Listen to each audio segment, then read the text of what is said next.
क्या इतना आसान है कैंसर का इलाज? तो फिर ये मर क्यों रहे हैं लोग? तो क्या ये संभव है कि कैंसर का इलाज सबसे कम पैसे में किया जा सके? बिल्कुल संभव है। इलाज के नाम पे मुनाफाखोरी। कैंसर की दवाइयाँ इतनी महंगी क्यों आती हैं? सरकार से पूछो। जो दवा 2200 रुपए की मिल सकती है उस पर MRP 18,000 प्रिंट क्यों करने दिया? कैंसर की दवाइयाँ इतनी महंगी क्यों बेची जाती हैं? खाप और खतरा। खाप और खतरा, क्या बात। तो जो बीमारी से मरने का डर हो उसकी दवाइयाँ महंगी हो जाएगी। ओबामा के टाइम 2003 में कोशिश की थी कि ओबामा अलाउ कर दे, नहीं किया। ट्रम्प बिजनेसमैन है, इसने अलाउ कर दिया। कैसे अपने इलाज के खर्चे को कम कर सकता है, खासकर कैंसर का मरीज? खर्चे काबू में आ जाएंगे। किसी को कैंसर हो जाए और वो अपने आप को प्रकृति को समर्पित कर दे तो वो ठीक हो सकता है या रिस्क है? जंगली कुत्ते को सुना है कैंसर होते हैं? नहीं। लेकिन डोमेस्टिक डॉग को कैंसर होता है। हाँ। क्यों? कैंसर बाजार में बिकता है, हर रोज हम कोशिश करते हैं हमें कैंसर हो। क्या बात, इसके लिए मैं ताली इसलिए बजा रहा हूँ। प्रकृति के पास, बड़ी बात कहा आपने। प्रकृति के पास जाओ। ऐसा क्यों कि विदेश में एक व्यक्ति बिना दवाओं के ठीक हो गया? ये एक केस स्टडी नहीं है, लेकिन इंडिया में लोगों का घर बार बिक रहा है। भाई ये मेडिकल साइंस को पता है, लोगों को बताया नहीं जाता है। क्यों? बाजारवाद खत्म। आप आयुर्वेद की तरफ खेती करवाना शुरू किए हैं और जहां पर लोगों को आप एलोपैथ प्लस आयुर्वेद का इलाज देंगे। सच बताऊं कि कैंसर के रोगी जब मेरे पास आते हैं पीड़ा होती है। If you don't take food as medicine then you have to take medicine as food. बिल्कुल सही बात है, आज ऐसा ही हो रहा है। शिमला मिर्च मटर को रंगना, हमें लगा मेन जड़ तो कैंसर का इधर है। और जितनी चमकदार सब्जी उतना ही बड़ा केमिकल। एग्जैक्टली। ऑर्गेनिक फूड जो बेच रहे हैं, नाटक कर रहे हैं, बहुत उसमें गोरख धंधा है। मैं इनके तह तक उतर चुका हूँ। जब हमने उसको ऐसे करना शुरू किया ना, उसके ऊपर ऐसे यकीन मानिए कि उसमें मूंग था। सेब पे रात में एक स्प्रे किया गया, सुबह सेब सारे लाल रंग के हो गए थे। ऑर्गेनिक ग्रोथ, जैसे आपके चैनल का ऑर्गेनिक ग्रोथ हुआ, जिसमें समय लगता है। समय लगेगा। डिग्रीधारी वैद्य बेचारे गुमनामी की जिंदगी जी रहे हैं। क्यों? MBBS में सिलेक्शन नहीं हुआ तो आयुर्वेद लिया है उसने। बार बार कैंसर होता तो वो ये बात बताता क्यों नहीं मरीज को? फार्मा लॉबी क्यों चाहेगी कि दवाइयां कम लिखे? कंफ्यूजन ना हो जाए कि मैं आयुर्वेद का डॉक्टर हूँ, आयुर्वेद के क्वालिफाइड डॉक्टर अलग है। मेरा इंटरेस्ट है। कैंसर जो वर्ड निकला, क्रैब, केकड़ा, आयुर्वेद में डिस्क्रिप्शन था कि इसकी जो जड़ें जहां तक फैली हूं वहां से निकालो। कैंसर की दवा पैक्लिटेक्सेल जड़ी बूटी से निकला है। तो आश्चर्य की बात है कि महर्षि चरक ने किस ग्राउंड पे ये लिखा होगा कि पिता का स्पर्म ये डिसाइड करेगा कि लड़का होगा या लड़की होगी, और उसको आज हम कैरियोटाइपिंग से, अल्ट्रासाउंड से कोरिलेट करके देखते हैं। तो सच है। लोग समझते हैं आयुर्वेद साइड इफेक्ट फ्री है। कोविड के टाइम काढ़े पिला के कितने की लिवर। एलोपैथ की दवाई और आयुर्वेद की दवाई साथ में दे सकता है क्या किसी को? मेरा आंसर है नो। मॉडर्न मेडिसिन में करूँ, आयुर्वेद की दवा दूं, मैं फेल हो जाऊंगा। आपने बुलंदशहर में खेती की शुरुआत की है। पत्थरों के इस शहर में एक पत्थर था मेरा। ना थी गैया, ना था बछड़ा, ना था बागीचा मेरा। क्या बात, क्या बात। मतलब एक ऐसा आलू उगा रहे हैं जो एंटी कैंसर है। 6 बीमारियों का परसेंटेज ऑफ क्योर मैं अपने जीवन में बढ़ा के दिखा रहा हूँ। आप हॉस्पिटलों को एक नया कॉन्सेप्ट दे रहे हैं। जितने बाबा बन रहे हैं ना धर्मगुरु, वो नौटंकी बंद करें। कोई ऐसी पद्धति लिखी गई है जो कैंसर के रोग में चमत्कारी सिद्ध हो? देखिए, चमत्कार जो शब्द है ना सुखवाद में मंजिल मिलेगी। सुखवाद, बड़ा अच्छा शब्द यूज किया आपने। हाँ, कबीर ने कहा था, नर पशु नारी पशु और पशु संसार, मानव वाको मानिए जाको बुद्धि विचार। बिल्कुल सही बात। भाई ऐसा मत करिए। किसी की मजबूरी का नाजायज लाभ लेना अच्छी बात नहीं है। ये माना कि कैंसर खतरनाक बीमारी है, लेकिन किसी को इसके नाम पे डरा करके उसके घर बार को लूट लेना अच्छा नहीं है, जो आजकल हिंदुस्तान में हो रहा है। जब मैं कैंसर पे पॉडकास्ट करता हूँ, लोगों के सवाल आते हैं, तो यकीन मानिए उन लोगों के जो वो तड़प होती है, वो जो दर्द होता है ना, वो यहाँ भी महसूस होता है, क्योंकि हम बैठ करके यहाँ पे उनको लोगों से कनेक्ट कर सकते हैं, सही राय दे सकते हैं। लेकिन जब कोई ये कहता है कि किसी ने घर बेच दिया, किसी ने खेत खलिहान बेच दिए, किसी ने गहना गुड़िया बेच दिया इलाज के खातिर, और जिन लोगों ने इसको लिया इलाज करने के लिए उन पर जरा भी फर्क नहीं पड़ा, तो बड़ा अफसोस होता है। कैंसर खतरनाक बीमारी है, लेकिन ऐसा नहीं कि वो ठीक नहीं हो सकती है। मैं आपको एक किस्सा सुनाता हूँ और उसके बाद इस पॉडकास्ट को शुरू करूँगा, क्योंकि आपको पता होगा कि 25 मई 2025 को, यानी कि मुझे लगता है 1 महीना से भी कम, एक खबर वायरल होती है जिसमें विदेश में एक व्यक्ति को कैंसर होता है और डॉक्टर कहते हैं उससे कि आपको 2 तरह का कैंसर है, एक ब्लड कैंसर है, दूसरा लिम्फोमा है, और आपके पास बहुत कम समय बचा हुआ, आप कीमो शुरू करवा दो। वो व्यक्ति कहता है कि नहीं, जब मरना ही है तो छोड़ो, मैं इसको अपने तरीके से देखूंगा, और वो जंगल में निकल जाता है। वो 4 डिग्री सेल्सियस में तैराकी करता है और जंगल में अपनी रात बिताता है, और कुछ टाइम बाद जब वो अपने डॉक्टर के पास आता है तो ब्लड कैंसर खत्म हो चुका होता है, लिम्फोमा कम हो जाता है। डॉक्टर हैरान था और उसने ये कहा कि अगर मैं इनका डॉक्टर नहीं होता तो मैं कतई मानने को तैयार नहीं होता कि ब्लड कैंसर खत्म हो सकता है बिना इलाज के। क्या ये सच है? लेकिन उसने कहा कि ये सच है। और जब दूसरी बार वो आया तो उसका दूसरा लिम्फोमा भी खत्म हो चुका था। यानी दोनों कैंसर पूरी तरह से खत्म हो चुके थे। इलाज के नाम पे शायद उसने कुछ पैसे खर्च किए हो जो जंगल में बिताने के लिए उसने खर्च किया होगा। तो क्या इतना आसान है कैंसर का इलाज? तो फिर ये मर क्यों रहे हैं लोग? कहीं ऐसा तो नहीं हमारी जो मेडिकल पद्धति है एलोपैथ की वो मार रही है? एक बड़ा विवाद हो रहा है कि कीमो कराने के बाद जिनको कैंसर नहीं होता उनको कैंसर हो जाता है। आज इन्हीं सभी सवालों को लेकर मैं डॉक्टर अंशुमान जी के साथ बैठा हुआ हूं, जो कैंसर के बहुत बड़े डॉक्टर हैं, ना सिर्फ इंडिया में बल्कि इनको विदेश की सरजमी पे भी लोग जानते हैं। 40,000 सफल ऑपरेशन कर चुके हैं, जाने कितने हजारों लोगों की जान बचा चुके हैं। आइए जानते हैं, क्या 5,000 10,000 में भी कैंसर का इलाज संभव है? क्या एलोपैथ की जगह आयुर्वेद भी इसमें अपना अहम रोल निभा रहा है? क्योंकि ये पहली बार रिवील हो रहा है कि डॉक्टर अंशुमान जी एलोपैथ के साथ ही आयुर्वेद की एक नई पद्धति, एक नई रिसर्च की शुरुआत किया इन्होंने, और बुलंदशहर से लेकर देहरादून तक इन्होंने एक इकोसिस्टम बनाया है। तो बहुत बातें नहीं करूंगा, सब कुछ इनसे जानेंगे। आइए शुरू करते हैं, लेकिन एक रिक्वेस्ट है, एक दरख्वास्त है उन तमाम डॉक्टरों से कि भाई जान लोगों की जाती है, घर बार तो छोड़ दीजिए। आइए स्वागत करते हैं डॉक्टर अंशुमान जी का। Sir thank you so much. हम तीसरी बार बैठ रहे हैं, जनता के बड़े सवाल थे और इधर बीच कई रिसर्च मैंने पढ़ा। ये एक ऐसी बीमारी है ना जो बड़ा दर्द देती है, जो देखता है जिसको होता है उसको तो देती है। जब मेरे दर्शक मेरे पे आके कमेंट करते हैं सर मुझे भी दुख होता है। ऐसा क्यों कि विदेश में एक व्यक्ति बिना दवाओं के ठीक हो गया? ये एक केस स्टडी नहीं है, ऐसी कई केस स्टडी हैं, लेकिन इंडिया में लोगों का घर बार बिक रहा है। बिल्कुल ठीक है, विज्ञान के नज़रिए से एक को केस स्टडी कर सकते हैं, लेकिन किसी रिसर्च को स्थापित होने के लिए कई केसेस चाहिए। ये सच है, लेकिन एक में भी हुआ तो केस स्टडी तो बनती है। और ये है, एक नहीं, आपने बिल्कुल सही कहा, कई डॉक्यूमेंटेड इस तरह की स्टडी है। सेल्फ रेमिशन ऑफ कैंसर इसको हम कहते हैं, टेक्निकल मतलब अपने आप कैंसर ठीक हो गया। भाई ये मेडिकल साइंस को पता है, लेकिन लोगों को बताया नहीं जाता है। क्यों? बाजारवाद खत्म। अब जब मैं बताऊं कि बच्चा जिस दिन पैदा हुआ, मां के गर्भ से बाहर निकला, उस दिन से लेके जिंदगी क्या है? 2 सांसों के बीच की अवधि ही जिंदगी है। पहली सांस जब बच्चा गर्भ से निकला और दूसरी सांस आखिरी। इस पूरे जिंदगी में जब तक हैं तो हर दिन हर व्यक्ति के शरीर में हर समय कैंसर बनता है। अब देखो कितनी बड़ी बात है, यही बात नहीं लोगों को पता है। मतलब कैंसर बना तो मतलब डेथ सेंटेंस, अरे हर दिन कैंसर बन रहा है। लेकिन आपके बॉडी का डिफेंस सिस्टम ऐसा तैयार है जो नेचुरल है, प्रकृति प्रदत्त है, कि उस कैंसर को पकड़ता है और किल कर देता है। मतलब पूरे टाइम एक पुलिस पेट्रोलिंग सिस्टम बॉडी के अंदर घूम रहा है। 40 ट्रिलियन सेल्स हैं, हर की एबनॉर्मलिटी को चेक करता है और ठीक करता रहता है। ठीक नहीं हुआ तो उसको कंसीडर करता है जो टेररिस्ट है, इसको किल कर दो। अब यही चीज एक उस रूप में आ जाए कि डिटेक्टेबल कैंसर, इसको माइक्रोस्कोपिक कैंसर कहते हैं। मतलब ये डिटेक्ट नहीं आप कर सकते हैं, सेल के अंदर हुआ। अब डिटेक्टेबल कब होगा? एक छोटा ट्यूमर, 1 सेंटीमीटर का ट्यूमर, 10⁹ सेल्स, अब समझ लो 10 पे कितने जीरो हो गए, इतने जब बनेंगे तब 1 सेंटीमीटर का ट्यूमर बनेगा। अच्छा। 1 सेंटीमीटर ट्यूमर हम डिटेक्ट करते हैं, कहते हैं वेरी अर्ली डिटेक्टेड।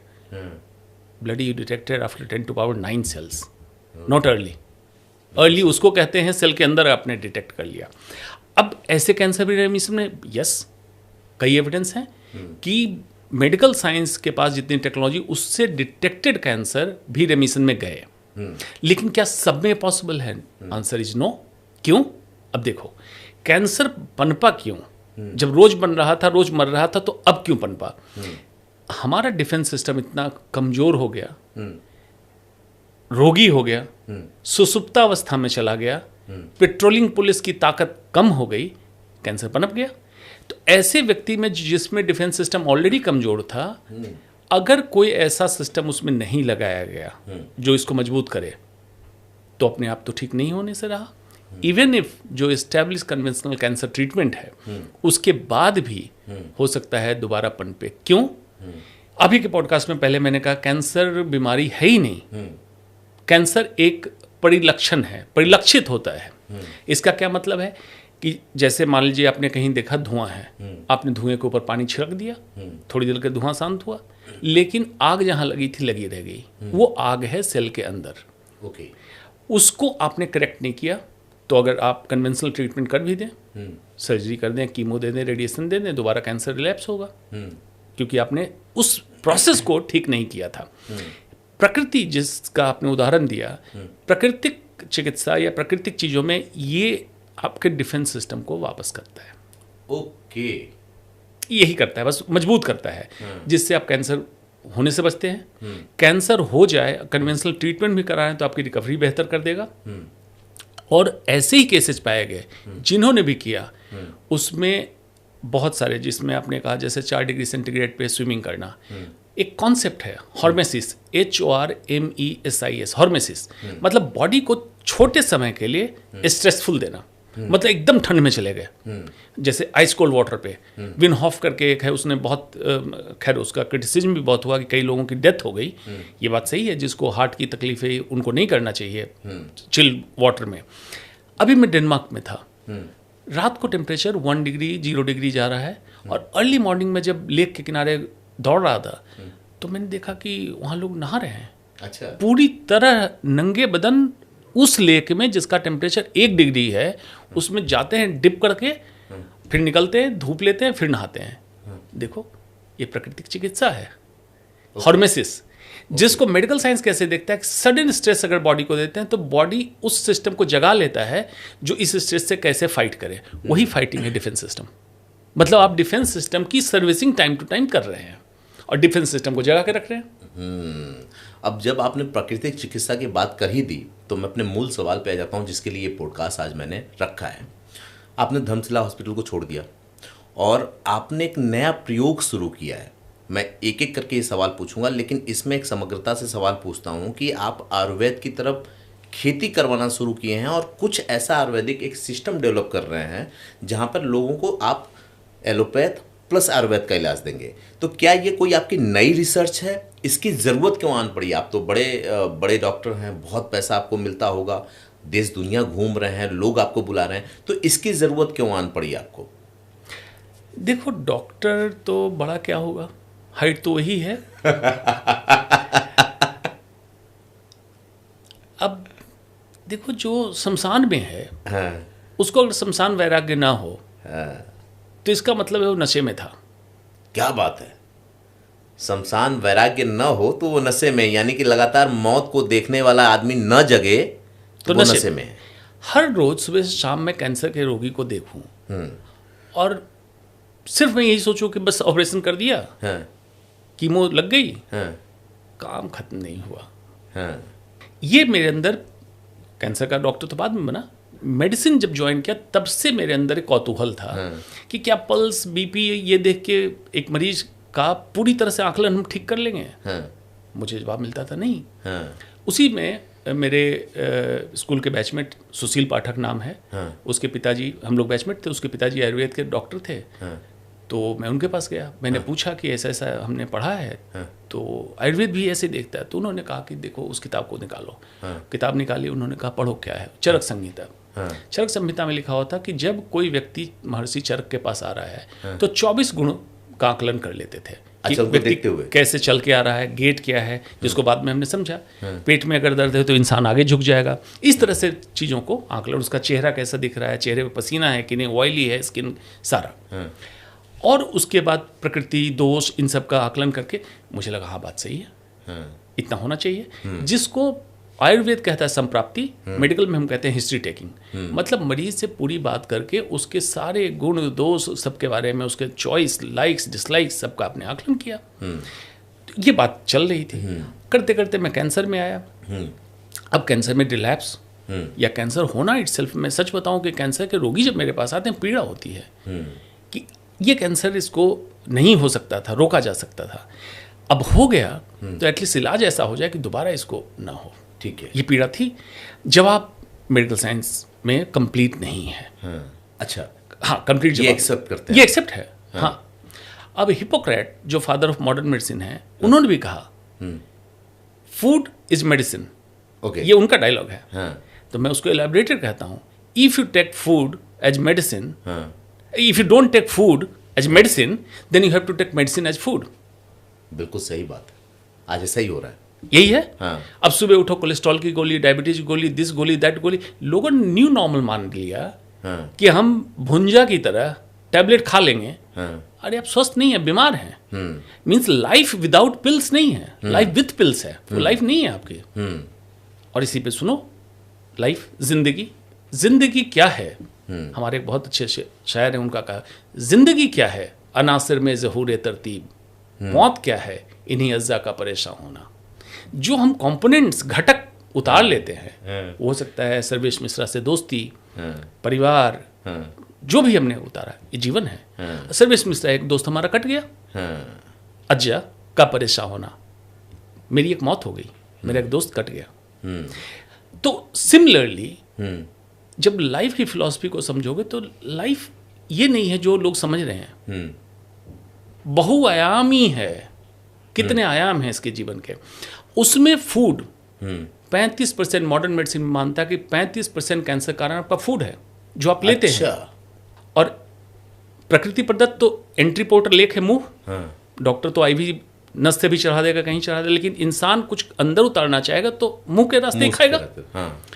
35% खाने में गड़बड़ी थी। हिपोक्रेट की बात बता दी।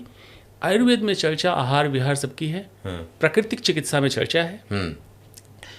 तो जब हमने तहकीकात करना चालू किया, सब्जियों में हैवी मेटल्स, इंसेक्टिसाइड, फर्टिलाइजर्स, कई तरह के केमिकल से अदरक धोना, शिमला मिर्च मटर को रंगना, इन सब पे याद ही होगा हमने स्टोरी करी थी, यमुना खादर की सब्जियों की स्टोरी, बहुत सारी। हमें लगा मेन जड़ तो कैंसर का इधर है, खाना, वो केमिकल्स जो है, केमिकल्स। और लोग बेचारे, मैं बेचारा इसलिए कह रहा हूँ कि अब हर इंसान हर चीज के डिटेल में कैसे जाए। नहीं, उनको तो जानकारी ही नहीं, जानकारी नहीं है। सबसे बड़ी बात है, जो बाहर मार्केट में वो जाता है, बड़ा पैसा देता है कि मैं बड़ी दुकान से अच्छी सब्जी लूंगा, और जितनी चमकदार सब्जी उतना ही बड़ा केमिकल। एग्जैक्टली। उसको तो पता ही बहुत नहीं अच्छी है। बात कही आपने। जितना गुड लुकिंग, हाँ। भाई प्रकृति सर्वेश मिश्रा अंशुमान को अलग अलग देखने में क्यों बनाया? एक ही टाइप क्यों नहीं बना दिया? बात तो सही है। ये ह्यूमन मेड है, जो आपको एक ही टाइप का चमकदार दिखता हो। कोई गोरा भी होगा, कोई काला भी होगा। और बाग तो वही है जिसमें कई रंग के फूल होंगे। बात तो सही है। वो बाग क्या जिसमें सिर्फ सफेद ही फूल हो?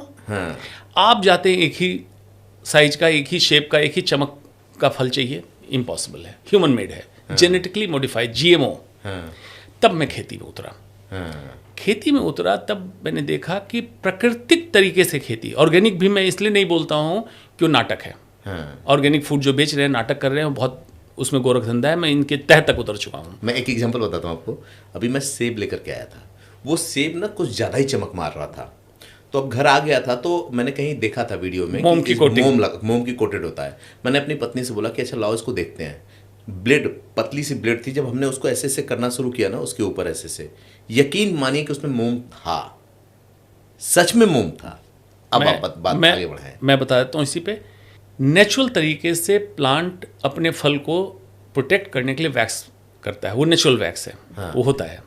लेकिन मेरे दोस्त का बागान है सेब का, श्रीनगर, कश्मीर में। श्रीनगर से आगे बागान में ले गया। एक बागान में देखा कि हरे रंग की जाली वाला कपड़ा जो होता है घेरा हुआ है, उसके अंदर ले गया। तो मैंने बोला ये क्या है भाई बाकी बागान से? बोला कि अपने खाने के लिए है। तो मैंने कहा क्या अंतर है? तो इसमें कोई स्प्रे नहीं किया गया है। मैंने कहा बाकी में क्या कर रहे हैं? तो उसने पैकिंग दिखाई। दिल्ली के व्यापारी गए हुए थे। सेब पे रात में एक स्प्रे किया गया, सुबह सेब सारे लाल रंग के हो गए थे। मुझे दिखाया हुआ है। मैं कोई भी बात कहता हूँ पहले तहकीकात करके तह तक जाता हूँ तभी बताता हूँ। उसके बाद सुबह सेब में उसकी कोटिंग हुई, wax coating, this coating, that coating, कहीं फॉर्मलिन की कोटिंग होती है, कहीं कुछ होता है बहुत। उसके बाद पैक किया गया। कभी पॉसिबल नहीं है कि प्रकृति ने से पेड़ से फल अलग हो जाए और 2 महीने 4 महीने तक वैसा ही रह जाए। उसके लिए आपको करना पड़ेगा। वो सारे जहर कैंसर का कारक है, हार्ट अटैक का कारक है। तब मैं खेती पे गया। खेती पे जब गया तो ऑर्गेनिक जो बात आपने कही, ऑर्गेनिक जैसी कोई चीज, नेचर, प्रकृति। ऑर्गेनिक का मतलब क्या होगा? As it is. ऑर्गेनिक का ये मतलब होता है ऑर्गेनिक ग्रोथ। जैसे आपके चैनल का ऑर्गेनिक ग्रोथ हो, जिसमें समय लगता है, समय लगेगा। वो इंजेक्शन देकर के उसको ऐसे नहीं कर दिया हमने, बढ़ा अगर गेहूं के फसल को तैयार होने में 90 डेज लगने हैं तो लगेंगे। हाँ, ये तो बहुत पहले से लिखा हुआ है। हाँ, हमारे पूर्वज जो खेती करते थे, एग्रीगेरियन सोसाइटी है, खास करके गंगा के बेल्ट में रहने वाले सभी जानते हैं कि भाई जो समय लगना लगेगा। अब आप जल्दी के चक्कर में, ज़्यादा प्रोड्यूस करने के चक्कर में आपने ये दिया, जेनेटिकली मॉडिफाई किया, फर्टिलाइजर डाला, बहुत कुछ किया, इसके कारण आप बेसिकली बीमारी प्रोड्यूस कर दिए खेत में ही। Now food has become poison, जिसको मैं कह रहा था food is medicine, food has become poison. अब डेली आप पॉइजन लेंगे तो बॉडी का डिफेंस सिस्टम कब तक आपका साथ देगा? कारण वहां था, इसलिए मैं इस पे गया। दूसरा, विलुप्त होती जो पद्धतियां हैं। अब आयुर्वेद की बात आप कहते हैं तो आयुर्वेद तो देखिए व्यापार हो रहा है, आपको भी पता है, व्यापारी लोग आयुर्वेद करें। आयुर्वेद है क्या? लोगों को ये नहीं समझ में आता, समझते आयुर्वेद मॉडर्न साइंस की लड़ाई है। बिल्कुल लड़ाई नहीं है। AIIMS, all India institute of medical science, Hindi क्या है? अखिल भारतीय आयुर्विज्ञान संस्थान। तो आयुर्वेद तो लगा हुआ था, और पहले किताब वर्ड तो बाद में आया, जब मुगल आए। हर पुस्तक को वेद कहा जाता था। तो जो पुस्तक में डॉक्यूमेंटेड था जिससे मेडिकल की बात, वो आयुर्वेद है। अब ये भारत की परंपरा थी मेडिकल की, जैसे ग्रीक की परंपरा थी मॉडर्न मेडिसिन, जिसको एलोपैथ लोग कहते हैं। इसकी पद्धतियां विलुप्त होने लगी, वैद्य विलुप्त होने लगे। डिग्रीधारी वैद्य बेचारे गुमनामी की जिंदगी जी रहे हैं। क्यों? कौन वैद्य है आज पूछ के देखो कि बाई चॉइस वो BMS किया है, बाई चांस किया, MBBS में सिलेक्शन नहीं हुआ तो आयुर्वेद लिया है उसने। वो एक घुटन की जिंदगी, एक कॉम्प्लेक्स में जी रहा है। हमें चाहिए उसको सपोर्ट करना, मिलाव पद्धतियों को। और उतना ही नहीं, नेचुरोपैथ, प्राकृतिक चिकित्सा, योग, इन सब को अगर मिला है, 6 पद्धतियां भारत में काम कर रही है मेडिकल के लिए। 6 अपने इकोसिस्टम को खत्म करके मिले, ये जो प्लेटफॉर्म बनेगा, मैं बता रहा हूँ वर्ल्ड का बेस्ट मेडिसिन का होलिस्टिक प्लेटफॉर्म बन सकता है। ये पॉसिबल। अगला सवाल भी मेरा यही है, और अब मुझे समझ में आ रहा है कि आप क्यों इसकी तरफ जा रहे हैं, होलिस्टिक की तरफ। सवाल ये था कि 40,000 ऑपरेशन आपने किए, मुझे लगता है 20-22 साल की यात्रा मेडिकल की आपकी होगी उसमें, और तमाम लोग दुनिया से चले गए होंगे और बहुत ज़्यादा लोगों को आपने बचाया भी। ऐसा कब आपको लगा कि एलोपैथ इसके लिए पूरी तरह से सक्षम नहीं है और आपको आयुर्वेद और अपने जो वेद हैं उनकी तरफ जाकर के कुछ नया प्रयोग करना चाहिए? क्या किसी प्रयोग से कुछ लोगों की ज़िंदगी आपने बचाई, तब आपको लगा कि ये दोनों मिल जाएं तो बड़े हो जाएंगे, या अभी कोई शोध है आपका? ये ह्यूमन बॉडी ह्यूमन का बनाया हुआ नहीं है। Human body not made by human, nature, प्रकृति ने बनाया।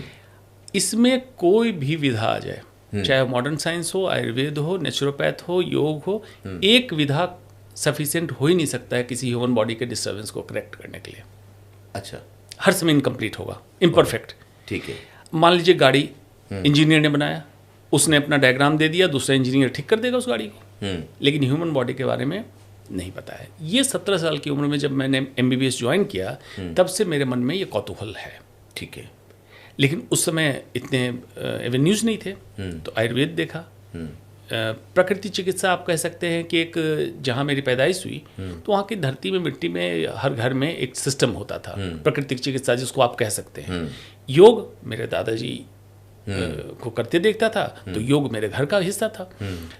स्लोली रियलाइज किया, एक स्टडी आ रही, कुछ एक स्टडी कुछ आ रही है, ऐसे करते करते आजकल तो योग का ऐसा हो गया है कि बेस्ट फॉर्म ऑफ एक्सरसाइज योग, कंप्लीट एक्सरसाइज योग। अब आयुर्वेद में कहता है स्वास्थ्य क्या है? सम दोष सम अग्निश सम धातु मलह क्रिया प्रसन्न आत्मेन्द्रिय बना स्वस्थिति है विधेयते। सभी चीजों का सम अवस्था में हो जाना स्वास्थ्य है। महर्षि पतंजलि का अष्टांग योग क्या कहता है? यम नियम आसन प्राणायाम प्रत्याहार धारणा ध्यान समाधि। अगर ये 8 अंग को कर ले तो उसका मन, इंद्रिय, तन सब कुछ स्वस्थ रहेगा। तो ये कंप्लीट हो गया स्वास्थ्य। अगर गड़बड़ी हुई तो वापस करना है। मान लीजिए कि हार्ट में ब्लॉकेज है, एक्सीडेंट हुआ, तो मॉडर्न मेडिसिन तुरंत उसको ठीक करेगा, लेकिन दोबारा हार्ट में ब्लॉकेज ना आए, स्ट्रोक ना हो, कैंसर हो गया दोबारा कैंसर ना हो, तो जो गड़बड़ी उसको भी ठीक करना पड़ेगा। उसको ठीक करने के लिए दवा नहीं बनी है। ओह, ये आप बोल रहे हैं as doctor? As a doctor बता रहा हूँ, उसको ठीक करने की दवा नहीं बनी है। आग को बुझाने की दवा नहीं है। धुएं को शांत करने के लिए आपकी दवा है। आग को बुझाने के लिए आपका number 1 is food, number 2 lifestyle, जीवन शैली, यम नियम आपके जीवन का हिस्सा हो जाना चाहिए। आहार, विहार, विचार, व्यवहार, इन सारी चीज़ों को आपको एक अपने जीवन में उतारना पड़ेगा। ये उसी से ठीक होगा। मॉलिकुलर हेल्थ, और मॉलिकुलर हेल्थ पे चर्चा क्यों नहीं हो रही है? Because molecular health is not druggable, इसकी दवा नहीं बनी है, इट्स फूडेबल। ओके, ये आप खाने से ठीक कर सकते हो।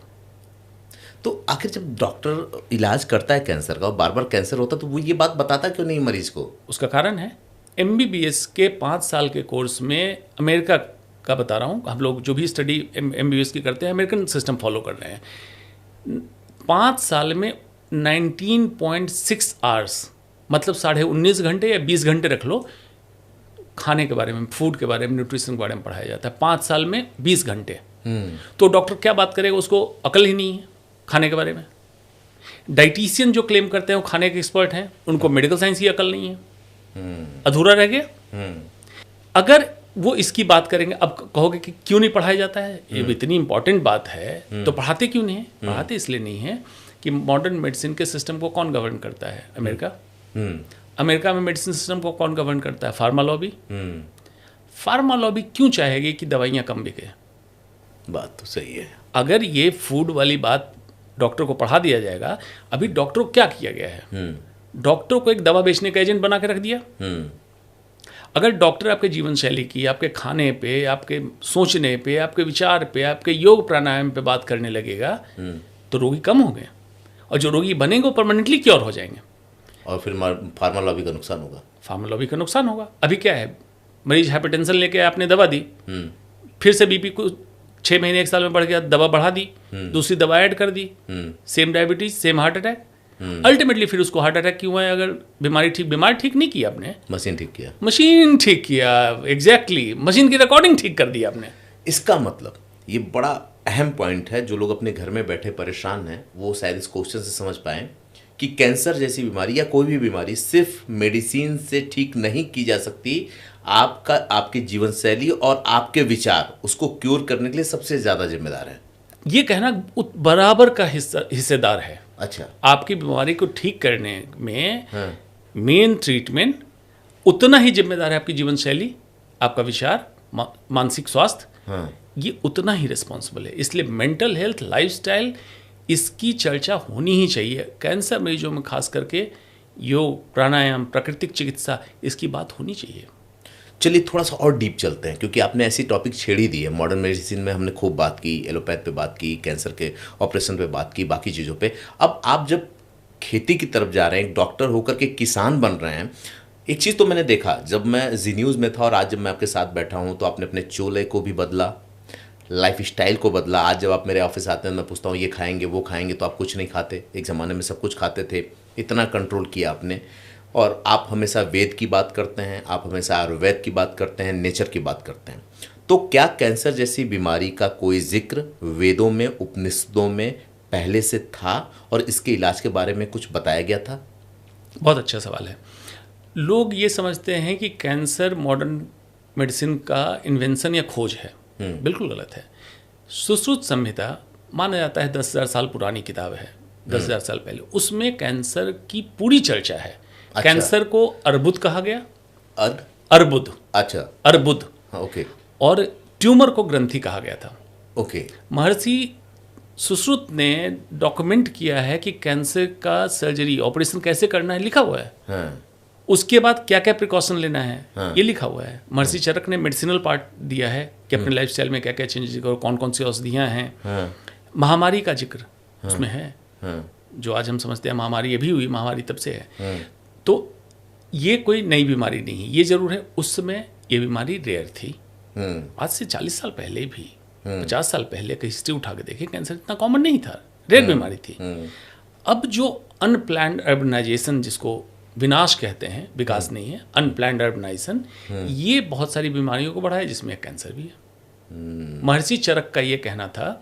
अच्छा दर्शकों, मैं कहता चलो मैं मॉडर्न मेडिसिन का डॉक्टर हूँ, कन्फ्यूजन ना हो जाए कि मैं आयुर्वेद का डॉक्टर हूँ। आयुर्वेद के क्वालिफाइड डॉक्टर अलग हैं, मेरा इंटरेस्ट है, पढ़ता हूँ। महर्षि चरक का ये कहना था, जिस एरिया में आप रहते हैं, बीमारी का कारण और बीमारी का निवारण उसी एरिया में है। अच्छा, कितनी बड़ी बात है, बहुत बड़ी बात है। उस समय उन्होंने कहा। हाँ। कारण मतलब उस एरिया में अगर आपके वातावरण में कोई गड़बड़ी होगी, उसी कारण बीमार होंगे। हाँ। और उसको ठीक करने की औषधि वही है। 10,000 साल पहले उन्होंने ये कहा था, जो आज प्रासंगिक है। आज प्रासंगिक है। अब देखिए, इसको ऐसे समझिए, दिल्ली जैसे शहर में कारण निवारण की बात हुई तो प्रकृति होनी चाहिए निवारण के लिए। प्रकृति में क्या है आपके पास? कंक्रीट जंगल, जिसमें सीमेंट में, ईंट में, हेवी मेटल्स, ये सारी चीजें हैं। तो कौन सी बीमारी होगी? असाध्य, क्योंकि कारण तो आपने जनरेट कर दिया, लेकिन निवारण की चीजें काट दी। हाँ। पेड़ पौधों को, जलाशय को खत्म कर दिया, तो निवारण, तो बीमारी जो होगी असाध्य होगी, क्योंकि निवारण का इंतजाम आपने खत्म, नेचुरल थेरेपी ही खत्म कर दिया, खत्म कर जो आपकी थी। तो हमें वापस वहीं जगाना है। लोग ये ना समझें कि मैं कह रहा हूँ नेचुरल थेरेपी से सब ठीक हो जाएगा, आयुर्वेद से सब ठीक हो जाएगा, मॉडर्न में। एक पद्धति कंप्लीट नहीं है, सारी पद्धतियों को मिलाओ, सब में अच्छी चीज़ें हैं। ये लड़ाई खत्म होनी चाहिए। अगर ये सारी पद्धति एक साथ आ जाए तो एक जो सबसे बड़ा जनता का फायदा होगा, पता है क्या? ये जो कॉस्ट है ना, जो इलाज में खर्च होता है ना, वो तुरंत ऐसे जमीन पे आ जाएगा ऊपर से। उससे बड़ा फायदा मैं बता रहा हूँ, बीमारियों की संख्या कम हो जाएगी। हाँ, जो नई नई बीमारियों का जनक, जो नई नई बीमारियों, नए नए केसेस जो आ रहे हैं, इसकी संख्या कम हो जाएगी। अब मैं आपके पहले पॉडकास्ट में कह चुका हूँ ये बात। मैं उस दिन अपने आप को सफल डॉक्टर मानूंगा जिस दिन मेरी ज़रूरत या मेरे जैसे डॉक्टरों की ज़रूरत हमारे देश को कम पड़ने लगे, मतलब लोग स्वस्थ रहने लगे। ये संभव है कि बीमारियों की रोकथाम चालू हो जाएगी, और जो बीमार होगा वो ठीक हो जाएगा, कंप्लीटली क्योर हो जाएगा, तो अस्पताल की संख्या कम होगी। मैं आपको देख के इसलिए मुस्कुरा रहा था कि मेरे दिमाग में एक सवाल आ रहा था कि जब मैं आपसे 2014 में मिला था तो एक हाई प्रोफाइल कैंसर के डॉक्टर थे, और आप शायद उसमें 40s वगैरह कहाँ थे, बड़े लोगों की टीम आपके आगे पीछे चलती थी। जब अब मिला मैं तो आपने अपना चोला वगैरह बदल लिया, और आप एकदम उस तरफ से एकदम सन्यासी की तरह इधर आ गए, और खुद को बड़ा बैलेंस किया और चीज़ों को बदल लिया आपने। मुझे लगता है 10 साल बाद जब कोई आपसे मिलेगा तो डॉक्टर अंशुमान से महर्षि अंशुमान हो जाएंगे, क्योंकि एलोपैथ और आयुर्वेद दोनों लेके चल रहे होंगे। देखिए, महर्षि का संधि विच्छेद करें, महाऋषि। एक तो मैं महान नहीं बनना चाहता हूँ, मैं आम इंसान रहना चाहता हूँ। और ऋषि कौन थे? हमारे ऋषि वो थे जो चिंतन और मनन दोनों करते थे। एक डॉक्टर को भी किताबी ज्ञान के अलावे चिंतन और मनन करना चाहिए कि समस्या क्या है, समाधान क्या है, कि डॉक्टर ने ही सिस्टम को पढ़ा है। तो चिंतन मनन, तो ऋषि तो हमारे पूर्वज भी थे, और आज भी कोई अगर मुझे ऋषि कह दे तो मुझे तो खुशी होगी कि लोग इस काबिल मान रहे हैं कि मुझे ऋषि कह रहे हैं। अदरवाइज तो मैं विज्ञान का एक विद्यार्थी हूँ, और विद्यार्थी ही रहना चाहूँगा, मैं सीखते रहना चाहूँगा। जहाँ तक बात चोले की है, देखिए, चोला बदलने आप कह सकते हैं मजबूरी हो गई। क्या मजबूरी हुई कि डॉक्टर होने के नाते कोट टाई सब करता था, अब शौक के चक्कर में इसकी संख्या बढ़ती गई। हाँ, बताया था आपने। हाँ, तो एक दिन मैंने सोचा जिस कपड़े का ओटी यूनिफॉर्म होता है, ओटी स्क्रब, उसी कपड़े का मैं बनवा लेता हूँ। जीवन आसान हो गया। सुबह 1.5 घंटे का समय मेरा बचने लगा। इसको विस्तृत आपने बताया था कैसे। हाँ, एयरपोर्ट, विदेश यात्रा, बिल्कुल, क्या तो आसान हो गया। तो चोला ये कोई सिंबॉलिक नहीं है कि चोला मैं किसी को दिखाने के लिए पहन रहा हूँ। हाँ। मेरी जिंदगी आसान है इसलिए पहन रहा हूँ। अच्छा, आयुर्वेद और एलोपैथ में ना जो कैंसर की जड़ें हैं उसको कितना अलग तरीके से बताया गया है? क्या कुछ अंतर है इन दोनों में, या दोनों सेम ही है? ऑलमोस्ट सेम है। देखो, यही खास बात है कि आयुर्वेद में अर्बुद जो बताया, अर्बुद का डिस्क्रिप्शन ये है जैसे बड़े पेड़, दरख्त की जड़ें फैलती हैं, वो कैंसर है, अर्बुद है। अच्छा, मॉडर्न मेडिसिन भी यही कहता है। कैंसर जो वर्ड निकला, क्रैब, केकड़ा जैसे होता है, उसके पाँव इस तरह से फैले रहते हैं। तो एक्चुअली कैंसर की मेन बॉडी है, पाँव ऐसे फैले, उसी पाँव के सारे वो आगे बढ़ता है। तो आयुर्वेद में डिस्क्रिप्शन था कि इसकी जो जड़ें जहाँ तक फैली हूँ वहाँ से निकालो, कैंसर का जब ट्रीटमेंट करो। ग्रंथि मतलब ट्यूमर, उसमें सिर्फ ट्यूमर को निकालो, क्योर हो जाएगा। सेम मॉडर्न मेडिसिन भी मानता है। मॉडर्न मेडिसिन टेक्नोलॉजी को देख के ये किस रास्ते से फैलता है, ब्लड वेसल्स मतलब खून की नलियाँ कैसे पनपती, उसमें टेक्नोलॉजी नहीं थी 10,000 साल पहले। लेकिन न कि सिर्फ कैंसर, चरक संहिता में लिखा हुआ है कि जो गर्भ में बच्चा पल रहा है उसका, वो पुरुष बच्चा पैदा होगा या मादा होगी या नर होगा, ये फादर का स्पर्म मतलब शुक्राणु डिसाइड करता है। अच्छा, उस समय कैरियोटाइपिंग नहीं थी, एक्स क्रोमोजोम, XY क्रोमोजोम जब मॉडर्न मेडिसिन ने एस्टेब्लिश किया तो आश्चर्य की बात है कि महर्षि चरक ने किस ग्राउंड पे ये लिखा होगा कि पिता का स्पर्म एक्स वाला जा रहा है ओवम को फर्टिलाइज करने या वाई वाला जा रहा है, ये डिसाइड करेगा कि लड़का होगा या लड़की होगी। ये पता था। और उसको आज हम कैरियोटाइपिंग से, अल्ट्रासाउंड से कोरिलेट करके देखते हैं तो सच है। तो इससे बहुत सारी चीज़ें उन लोगों ने, हमारे ऋषियों ने चिंतन और मनन से लिखी थी। ओके, मतलब उसी को थोड़ा सा मॉडर्न साइंस ने और मॉडर्न साइंस एस्टेब्लिश किया है। देखो, यही आयुर्वेद में जो लैकिंग रही यही रही कि आयुर्वेद गुरुकुल परंपरा में चला, जो सीखा, जो डॉक्यूमेंट हुआ नहीं हुआ, दूसरों को नहीं सिखाया। मॉडर्न मेडिसिन ने किया गया, ग्रीस से स्टार्ट होके एक तो लैंग्वेज पॉपुलराइज किया इंग्लिश को, दूसरों को भी सिखाया। आयुर्वेद में उस समय तो और समस्या थी, ब्राह्मण के बच्चे जो संस्कृत जानते हैं वही पढ़ेंगे, दूसरा पढ़ नहीं सकता है। अच्छा, आयुर्वेद का जनक इंडिया है और मॉडर्न मेडिसिन का ग्रीस है। ग्रीस तो इंडिया इसको नहीं लेके जा पाई, वो पूरी दुनिया में फैला दिया। तो अभी भी क्यों पीछे है आयुर्वेद? जैसे मैंने बताया, जो वैद्य हैं वो बाई चांस बन रहे हैं, बाई चॉइस नहीं बन रहे हैं। MBBS में नहीं हुआ तो BAMS आपने ले लिया। ऊपर से उनको डिमोटिवेटेड रखा जा रहा है। अगर एक अम्ब्रेला ऐसा बनता है जिसमें MBBS, BAMS, नेचुरोपैथ, योग, सबके एक्सपर्ट लोग मिलके अगर इस पे चिंतन मनन करें अपने अहंकार को हटा के, मैं कह रहा हूं कि दुनिया उसको चमत्कार समझेगी। लेकिन मैं उसको देख पाता हूं कि चमत्कार नहीं है, संभव है। संभव है, लेकिन उस पर कोई ध्यान नहीं दे रहा है। ध्यान इसलिए नहीं दे रहा है, सब अपने अपने अहंकार में है, अपने ईगो कैप्सूल के अंदर। उसको मैं ईगो कैप्सूल कहता हूँ। अपने ईगो कैप्सूल में मैं बैठा हूँ, अपने ईगो कैप्सूल में आयुर्वेद वाला बैठा है। आयुर्वेद वाला क्रिटिसाइज करते रहेगा पूरे टाइम कि मॉडर्न मेडिसिन वाले केमिकल यूज करते हैं। अरे मॉडर्न मेडिसिन ने कितनी चीज़ें ठीक की आपको पता है? बिल्कुल सही बात है। जो जिसकी अच्छाई उसको एक्सेप्ट करो और मिल जाओ। अच्छा, एक वजह और भी मैं मानता हूँ, जैसे जो आयुर्वेद है वो बिल्कुल खुला मार्केट में है कि लोगों को पता है किस चीज़ की कीमत कितनी है, इसकी क्या है। और जो मॉडर्न मेडिसिन है उसमें कीमत नहीं पता है, तो आयुर्वेद में कमाने के चांसेस कम है, उसमें कमाने के चांसेस ज़्यादा है। नहीं, आयुर्वेद जो आप मार्केट में देख रहे हैं आयुर्वेद है नहीं। अच्छा, जो कुछ व्यापारी लोग नीले पीले बॉटल में बंद करके टेलीविजन में प्रचार करते हैं, आयुर्वेद है ही नहीं वो बकवास है। लोग उसी को आयुर्वेद समझ लेते हैं। आयुर्वेद दूसरा किचन के मसाले आयुर्वेद नहीं है। आयुर्वेद कोई नुस्खा नहीं है। लोग यही सब समझते हैं, इसीलिए आयुर्वेद को सीडो साइंस माना जाता है। आयुर्वेद में आपका प्रकृति, दोष, गुण सबका पहले संप्राप्ति बना के, अगर आयुर्वेद की एक औषधि में इफेक्ट है, मतलब हम चाह रहे हैं उसका असर है, तो साइड इफेक्ट भी होगा ना। लोग समझते हैं आयुर्वेद साइड इफेक्ट फ्री है। हाँ, अभी तक तो यही माना जाता है। कोविड के टाइम काढ़े पिला के कितने की लिवर और किडनी खराब कर दी। ये तो एक बड़ा अहम सवाल है कि कोविड में लोगों ने उसका गिलोय का काढ़ा इतना पिलाया कि लिवर ही खत्म हो गया। दालचीनी, काली मिर्च, अरे भाई अगर उसका इफेक्ट था तो साइड इफेक्ट भी होगा ना। किसी ने सोचा ही नहीं। कोई भी आके अपना चैनल बना रहा है, कुछ भी बोले जा रहा था। तब भी मैंने ऑब्जेक्ट किया था कि अपने गुण दोष का पहले संप्राप्ति बनाए डिग्रीधारी वैद्य के पास जाके, और तब समझें आपको लेना है भी नहीं लेना है, लेना है तो किस डोज में लेना है। लोग समझते हैं नहीं, लाइटली लेते हैं चीज़ों को। खैर, ये एक बड़ी बात है। और क्या होता है ना कि जब से डिजिटल मीडिया आई ना, आयुर्वेद को ऊपर तो उठाया इसने, लेकिन तमाम भ्रम भी पैदा किया, क्योंकि जो आया वो ज्ञान, आप सही कर रहे हैं कि ज्ञान बांटना शुरू करता है। अच्छा, एक सवाल कैंसर पर लेता हूँ मैं। ये जो आयुर्वेदिक इलाज होते हैं, क्या ये ट्यूमर को श्रिंक करते हैं या उसको मतलब ख़त्म करते हैं, समेटते हैं? ऐसा कोई एग्जाम्पल देखा गया है क्या? देखिए, सबसे पहले तो इससे ये प्रतीत होता है कि आयुर्वेद और मॉडर्न मेडिसिन की लड़ाई है। ये बिल्कुल गलत है। मैं बताऊं।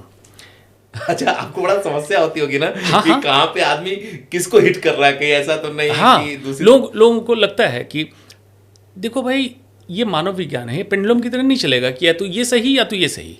सेंटर में आना पड़ेगा। सब चीज का सही उठा के सेंटर में लाओ। अब ये मैं क्यों कह रहा हूँ, मलेरिया की दवा क्विनिन बनी, कहाँ से बनी? सिनकोना के छाल से, पेड़ की छाल से। चाइना की एक जड़ी बूटी से बना आर्टिमेसिन, एंटी मलेरियल। कैंसर की दवा पैक्लिटेक्सेल एक जड़ी बूटी से निकला है। तो जब उसको मैं कहूँ पैक्लिटेक्सेल मॉडर्न मेडिसिन हो गया, तब तो आप कहते हो मॉडर्न मेडिसिन की दवा, तब आयुर्वेद नहीं कहते हो। जब तक जड़ी बूटी तो आयुर्वेद है। आयुर्वेद की प्रॉब्लम ये डॉक्यूमेंट नहीं किया, रिप्रोड्यूसिबल नहीं बना है। मैं कर रहा हूँ तो आप भी कर लेंगे। उसके इसको शुद्धिकरण करके, एक्सट्रैक्ट करके लैब में एस्टैब्लिश नहीं किया। ये प्रॉब्लम रही। अब जैसे इसको ऐसे समझिए कि आपका मकान और मेरा मकान एक ही जिले में है। ठीक है। तो आपको लगा कि मैं हिंदी बोल रहा हूँ, क्योंकि आप समझ पा रहे हैं। इसमें मकान पर्शियन, जिला उर्दू, आपका और मेरा बस हिंदी है। लेकिन अगर इसी चीज़ को मैं पैक्लिटेक्सेल बोल रहा हूँ तो मॉडर्न मेडिसिन जैसा लगा, इंग्लिश। लेकिन अगर मैं बोल रहा हूँ फला फला जड़ी बूटी तो आयुर्वेद, ऐसा नहीं है। कोई लड़ाई है ही नहीं, ये लैंग्वेज का है। अगर किसी जड़ी बूटी में दवा है तो मॉडर्न मेडिसिन एक्सट्रैक्ट करे, उसको रिप्रोड्यूस करे, डोज डॉक्यूमेंट करे, यही मिलने की जरूरत है। क्या संभव है मॉडर्न मेडिसिन और आयुर्वेद मिल जाए? क्योंकि एक व्यक्ति जो मॉडर्न मेडिसिन वाला, आपको छोड़ दो, क्योंकि आपको इसलिए छोड़ दो ना कि आप एक अपवाद हो। जिसने ये उठाई, मैं गूगल में सर्च कर रहा था तो उसने बताया कि आप पहले डॉक्टर हैं जिसने तमाम चीज़ों पे उंगली उठाई है। ऐसा एलोपैथ में कोई था नहीं। लेकिन क्या एक डॉक्टर एलोपैथ की दवाई और आयुर्वेद की दवाई साथ में दे सकता है क्या किसी को? इस पे मेरा आंसर है नो। कारण क्या है, मैं मिलाने की बात क्यों कह रहा हूँ? देखो, मिक्सोपैथी नहीं है, मिक्सोपैथी ठीक नहीं है। मतलब मैं मॉडर्न मेडिसिन भी करूँ, आयुर्वेद की दवा दूँ, मैं फेल हो जाऊँगा। मिलाने का मतलब क्या, अंडर वन रूफ एक मरीज आया, वो चाह रहा है कि मुझे कंप्लीट सॉल्यूशन दे दो, तो उसको इवेल्युएट करने वाले सारे एक्सपर्ट बैठे हैं। मॉडर्न मेडिसिन, आयुर्वेद, नेचुरोपैथ, योग, सब बैठ गए।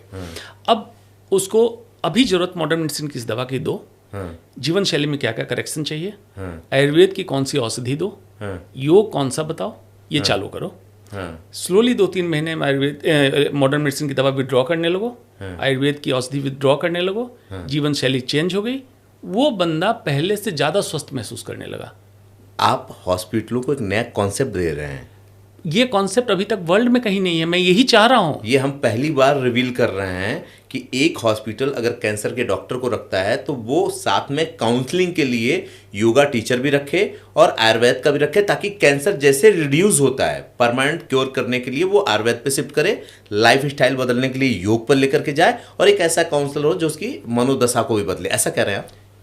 इस पे मैं काम कर रहा हूँ और ये मैं अपने जीवन में स्थापित करके इसका परिणाम दिखा के जाऊँगा। क्या बात है।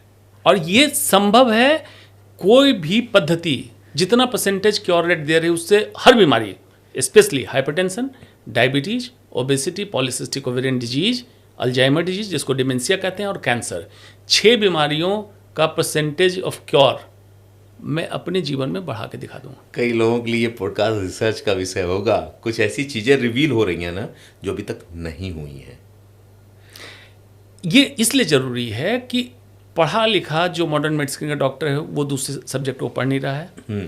जो दूसरे लोग हैं वो मॉडर्न मेडिसिन को गाली दे रहे हैं। उनको एनाटॉमी, बॉडी संरचना नहीं मालूम है और मॉडर्न मेडिसिन को गाली दे रहे हो। खैर, आप जो कह रहे हैं ये आइडिया अगर एक साथ आ जाए ना तो मुझे लगता है ये मिक्सोपैथी तो नहीं होगी, लेकिन एक नया चलन शुरू हो जाएगा जिसपे न तो कभी एलोपैथ पे कोई उंगली उठाएगा, न तो कोई आयुर्वेद पे उठाएगा। उसको पता चल जाएगा कि ये पूरा एक प्रोसेस है, ऊपर से लेकर के नीचे तक आओ, एक आदमी पूरी तरह से स्वस्थ हो जाएगा। खैर, हम आते हैं अगले क्वेश्चन पे, क्योंकि ना बहुत से सवाल पूछने का मन कर रहा है, टाइम भी बढ़ रहा है। और क्या होता है कि जब 1.25 घंटे से ज़्यादा हो जाता है तो वो कहता है जो दर्शक हमारा कि ना इसको तोड़ के देते तो अच्छा होता। मेरी लालच होती है एक बार में कोई देख ले तो अच्छा है कि उसको सारी चीज़ें पता चल जाएगी। आपने बुलंदशहर में खेती की शुरुआत की है, तो क्या अपने लिए साग सब्जियां उगवाते हैं, फसल उगवाते हैं, या आयुर्वेद की तरफ जा रहे हैं, या कुछ नए रिसर्च या प्रयोग कर रहे हैं? ये एक नया क्या आपने शुरू किया है वहाँ पे? पहले तो कई लोग पूछते हैं बुलंदशहर क्यों? बुलंदशहर से अनूप शहर की तरफ जाते हैं, गंगा के पास। तो मेरा फिक्स था कि गंगा जहाँ पास होगी, क्योंकि मेरी पैदाइश गंगा के किनारे है, तो मैं गंगा का अब इसको चलिए एक रचना सुनाता चलता हूँ कि मेरी पैदाइश गंगा के किनारे हुई। मैं गौशाला था, बागीचा था, सब कुछ था। तो एक बार कहीं से मैं कुछ प्रोग्राम करके लौट रहा था, दिल्ली हवाई अड्डे पे फ्लाइट उतरने वाली थी। मैं ढूंढ रहा था कि मेरा घर कहाँ होगा। तो मुझे सिर्फ यहाँ बड़ी बड़ी इमारतें, टिमटिमाती बत्तियाँ दिखी, न गंगा न बागीचा। तो उसी में से मैंने कुछ लिखा था, उसके बीच की 4 पंक्तियाँ ये हैं। मैंने दिल्ली को कहा कंक्रीट जंगल। दिल्ली से मतलब है एनसीआर पूरा, पत्थरों का शहर। पत्थरों के इस शहर में एक पत्थर था मेरा, ना थी गैया, ना था बछड़ा, ना था बागीचा मेरा। क्षीर बंद था, दूध पैकेट में है दिल्ली में। नीर बंद था, पानी बॉटल में है। क्षीर बंद था, नीर बंद था और बंद किस्मत मेरा। ना थी हरियाली यहाँ, ना था वो दरिया मेरा। क्या बात, ना था वो दरिया। क्या बात, क्या बात। अगर इसको स्वास्थ्य से जोड़िए तो दिल्ली एनसीआर में रहने वालों के पास न जलाशय है, न बाग बगीचा है।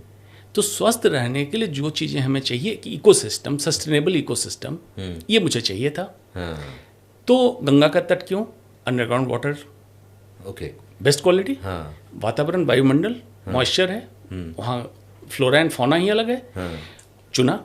उसके बाद पहले तो अपनी ज़रूरत की चीज़ें उगाई, हाँ, जैसे काला गेहूँ मैं उगाता हूँ, काला गेहूँ, काला गेहूँ। ओके, एक पर्पल पोटैटो नीलकंठ कुफरी के नाम से, ब्लैक आलू है, ब्लैक पोटैटो, लोगों को पता भी नहीं है ब्लैक पोटैटो। मैंने देखा ही नहीं आज तक। हाँ, उसमें एंथ्रोसाइनिन है, एंटी कैंसर है। अच्छा जी, उस आलू में, उस आलू के छिलके में, मतलब एक ऐसा आलू उगा रहे हैं जो एंटी कैंसर एंटी है। कैंसर है। ग्लाइसेमिक इंडेक्स कम है, मतलब अगर नॉर्मल आलू खाते हैं तो ग्लाइसेमिक इंडेक्स उसका 98%, मतलब शुगर का रोगी खाएगा तो उसका शुगर बढ़ेगा, ज़्यादा बढ़ेगा। इसका ग्लाइसेमिक इंडेक्स 77%, फाइबर ज़्यादा, एंटीऑक्सीडेंट्स, तो ऐसी चीज़ उगाओ। ब्लैक बासमती, अच्छा, पीली सरसों जिसमें सैचुरेटेड फैट 2% है, हाँ, सरसों का तेल अपने खेत उगाता हूँ। उसके अलावे जितनी जड़ी बूटियाँ, अश्वगंधा, गिलोई, अपना एलोवेरा, इस तरह की जितनी चीज़ें हैं उगाता हूँ। आयुर्वेदिक टी, मैं लोगों को कहता हूँ कि सुबह दूध वाली चाय क्यों पीते हो, मैं फॉर्मूला देता हूँ, उसमें सिर्फ फूल पत्ती जड़ी बूटी आप पी के देखो, क्या फ्रेशनेस आपको महसूस होगा। और ये महंगा भी नहीं है। महंगा से मतलब है कि इतनी छोटी चीज़ें बताऊंगा, घर में गमले में आप उगा सकते हैं, उसकी चाय बना लें। अच्छा, पानी में कुछ नहीं करने का है, आपकी आदत बदल जाएगी और पूरे दिन आप फ्रेश रहेंगे, ऑफिस लेके जा सकते हैं। दूसरा, एंटीऑक्सीडेंट की मात्रा, कई बीमारियों को प्रतिरोधक क्षमता बढ़ाने की कैपेसिटी उन चीज़ों में है। आप छोड़ रहे हैं प्रकृति को, प्रकृति ने आपको सब कुछ दिया है, आप प्रकृति के दुश्मन होके प्रकृति से लड़े जा रहे हैं। उसी चीज़ को मैंने डेवलप किया। तो ये सिर्फ अपने लिए करते हैं या अभी बड़े पैमाने पे, या रिसर्च का विषय अभी आपके लिए? रिसर्च तो कर ही रहा हूँ, लेकिन अपना कितना कंज्यूम करूँगा। तो मेरे जो भी दोस्त, जो भी लोग अटैच हैं, जो जानते हैं, वो जाते हैं वहाँ से खुशी खुशी सब कुछ लाते हैं अपने घर में, वही बनाते हैं। अब एक चीज़ होगी, इस पॉडकास्ट के बाद लोग कहेंगे सर वो काला आलू, वो काला चावल और वो जो 3-4 चीज़ें आपने बताई वो मुझे चाहिए, तो आपसे कैसे खरीद सकते हैं? मुझे खुशी होगी कि लोग जागरूक तो हों। 100% ये इंक्वायरी आएगी। खरीदने की जरूरत नहीं, जाए उठा कर लाएं, खाएं तो अच्छी चीज़ खाएं। वहाँ पे देखिए, एक्सपेरिमेंट के तौर पे मैंने क्या किया, किनारे किनारे जो खेत है उसके मैंने सिट्रस ग्रुप ऑफ फ्रूट लगाया, मतलब मौसमी, संतरा, स्टार फ्रूट, करौंदा, कमरख, इस तरह से लगाया। अब इसके क्या पर्पस, देखिए साइंस के विद्यार्थी होने का यही फायदा है। फेंसिंग हो गई, कटीले होते हैं, जब हवा तेज आती है तो छन के आती है, तो लाइम मतलब खुशबू के साथ आई। साथ में इस एरिया में संतरा मौसमी आपका फ्रेश उग रहा है, आपको बिना इंसेक्टिसाइड फर्टिलाइजर के मिल रहा है। यही मैं पूछने वाला था कि जो सब्जियां या जो फसल आप बता रहे हैं और जो फल बता रहे हैं वो उस जलवायु में पैदा हो जाती है? बिल्कुल हो रही है। इसका एविडेंस चाहिए तो लोग सर्च करें, doctor Anshuman Kumar natural farm, उनको दिखेगा, गूगल में फोटो दिखेगा, वहाँ भी मौसमी लगे हुए हैं पेड़ पे। फिर आलमंड, कागजी बादाम लगा हुआ है, हरमन 99 सेब की वैरायटी है वहाँ। अरे हाँ? सब उगा रहे हैं? हाँ, मियाजाकी मैंगो आजकल बड़ा पॉपुलर चल रहा है, 2,70,000 रुपये किलो बिकता है। जापान का 2,70,000 रुपये किलो। वो आम आप उगाते हैं? अभी फल नहीं आया है, पौधा लगा दिया है, अगले साल से फल आ जाएगा। ठीक है। तो ये आम लगा दिया, कहने का मतलब एक्सपेरिमेंट। दूसरा, वाटर कंजर्वेशन। आम खेती की तरह मैं खेती नहीं कर रहा हूँ कि पानी सबमर्सिबल खोल दिया, पानी बहता रहे। अंडरग्राउंड 8 फीट पाइप रन कर दिया। अच्छा। खेत के हर जगह, जहां जितना पानी चाहिए आप उतना कंट्रोल कर सकते हो। ड्रिप इरिगेशन, फ्लो पाइप से देना है जैसे देना है। वहाँ रिलैक्स करने के लॉन बना दिया। जो पुराने ज़माने के लोग, पुराने ज़माने से मतलब हमारे आपके टाइम, हमने भी देखा गांव में सबमर्सिबल का पानी निकलता था, कुंडी में नहाते थे, कुंडी बना दी, लोग नहाए। गर्मी के दिन में ठंडा पानी, ठंडा के दिन में गर्म पानी। नेचर ने क्या क्या दिया आपको, मैंने सिर्फ उसी को जगाया। दिल्ली का पानी मैं नहीं पीता हूँ, मैं पानी वहाँ से सबमर्सिबल का लेके आता हूँ विदाउट फिल्टर, क्योंकि उस पानी का मैंने टेस्ट किया हुआ है। अच्छा। किसी भी पैक्ड बॉटल के पानी से TDS उसका कम है, रिक्वायर्ड इलेक्ट्रोलाइट्स सारे हैं, तो अनफिल्टर वही पानी में पीता हूँ, अपने खेत की चीज़ें खाता हूँ। ये मैं चाहता हूँ health should become a cult and culture. जितने बाबा बन रहे हैं ना, धर्मगुरु, वो नौटंकी बंद करें, हेल्थ स्वास्थ्य एक कल्चर बने, एक कल्ट बने। और ये ऋषि मुनि अगर ये कहलाना चाहते हैं हमारे धर्मात्मा, महात्मा या महर्षि, इसको जगाएं, क्योंकि हमारी परंपरा ऋषि मुनियों की रही। हमारे ऋषि मुनि हमारे लोगों को स्वस्थ रखते थे। क्या गजब की बात है। आज मुझे ये पॉडकास्ट करते हुए बहुत प्राउड हो रहा है। कुछ ऐसी चीज़ों को मैं निकाल पा रहा हूँ, जान पा रहा हूँ। अब तो मेरी इच्छा है कि बहुत जल्दी आपके साथ ना एक ब्लॉग, अब तक नहीं बनाया हूँ लेकिन ट्रैवलॉग तैयार करूँगा। एक ब्लॉग तैयार करूँगा और उसमें ये पूरे पॉडकास्ट की चीज़ों को मैं समेटूंगा आपके साथ, दिल्ली से देहरादून। खैर वो बात का विषय होगा। एक बात बताइए कि आप इतने मरीज देखते हैं, अलग अलग जगह के जाके सेमिनार भी करते हैं, विदेशों में भी होते हैं और इतनी बड़ी फार्मिंग भी कर रहे हैं, इतना समय आपको मिल जाता है, ये क्या सब आपके दिमाग की उपज है या इसके लिए किसी को रख रखा है आपने? नहीं, काम करने के लिए लोग रहेंगे। हाँ, मैं 24 घंटे थोड़ी नहीं, रिसर्च की बात कर रहा हूँ। ये मेरा अपना ब्रेन चाइल्ड है। ये आज से नहीं बता रहा हूँ कि जब ये ऑर्गेनिक ग्रोथ है माइंड का, कि जो चीज़ों को वो मैं देख रहा हूँ समस्या, उसका समाधान ढूंढ रहा हूँ। समाधान जैसे होता है मैं करके देखता हूँ। जमाना इन्वेस्टर का है। 18 साल पहले मैंने इन्वेस्टर को प्रेजेंटेशन दिया था कि देखो ये कॉन्सेप्ट मैं लाना चाहता हूँ कि लोग दिल्ली मुंबई में थक के जब आए तो उनकी बायो कुंडली, उनकी कुंडली पूरी बनी रहे, उनके लाइक्स एंड डिसलाइक्स से वो स्टे करें, अपने जाएं खेत में गोभी चेक करें, टैग करके आ जाएं। आज इसी गोभी को ऐसे मैं बनाना चाहता हूँ। केयर टेकर भी वो बना सकता है, आप चाहते हैं आप भी बैठें साथ में बनाएं। मतलब उस लाइफ को जी के 10 दिन में अनवाइंड होके आइए, 3 महीने बाद आपको फिर से क्रेविंग होगी कि मुझे जाना रिलैक्स करने। मैंने प्रेजेंटेशन दिया, किसी को समझ नहीं आया इसमें क्या है ऐसी खास बात है। 5 स्टार एयर कंडीशन कमरे में बैठेंगे, ऐसा चाहिए। फिर धीरे धीरे पैसे जमा किए, मैंने अपना जब सेटअप तैयार किया, दिखाया, अब लोगों को समझ में आ रहा है कि क्या चीज़ है। अब तो बहुत लोग हाथ मिलाने के लिए आपके पास आते हैं, मुझे अपना पार्टनर बना लो। मुझे पता चला कि कुछ लोगों ने आपने अप्रोच किया है। बिल्कुल बिल्कुल। अब लोग आते हैं कि ग्राउंड, सबको चाहिए ग्राउंड पे काम दिखना। अब ग्राउंड पे जब काम कर ही लिया तो आपकी क्या जरूरत है। बात तो सही है। अभी तो आप रुको, जो आप बता रहे हो ना, मैं फिर कह रहा हूँ ये पॉडकास्ट कुछ लोगों के लिए बीमारियों के लिए हो सकता है, लेकिन तमाम ऐसे लोग इसको देखेंगे जिनको लगेगा यार ये हम अपनी फील्ड में ऐसा कर सकते हैं, वो आपको भी इसके बाद भी अप्रोच करेंगे, क्योंकि ये एक नया नज़रिया ये पॉडकास्ट दे रहा है। जब मुझे दे रहा है, मैं इस फील्ड का आदमी नहीं हूँ, तो जाने जो लोग इस फील्ड में होंगे उनको कितना नज़रिया ये दे रहा होगा। क्या है ना, कुछ चीज़ें बड़ी मज़ेदार हैं। आप अपने आप को खुशकिस्मत मानते हैं कि आप पूरब में पैदा हुए? क्योंकि अगर आप पूरब में नहीं होते, वेस्टर्न सिटी में होते, वेस्टर्न इधर के स्टेट में होते, तो ये जो आप कर पा रहे हैं अभी ना गंगा किनारे, ये नहीं कर पाते। अब देखो, इसमें खुशकिस्मत तो मानना मेरे हक में है नहीं, क्योंकि मेरे पैदा होने में मेरा अधिकार नहीं था। हाँ। माता पिता जी जहाँ रहे होंगे और उनके प्यार का मैं परिणाम बना। बड़ा स्ट्रेट फॉरवर्ड बोलते हैं आप। हाँ। तो इसमें हाँ, ये जरूर है, बचपन से मैंने बागीचा देखा, गंगा नदी देखी, पेड़ पे चढ़ना जानता हूँ, स्विमिंग करना जानता हूँ। दिल्ली में जब मैं देखा कि लोग स्विमिंग क्लब ज्वाइन कर रहे हैं, स्विमिंग सीख रहे हैं, मैं कहा स्विमिंग सीख रहे हो मतलब?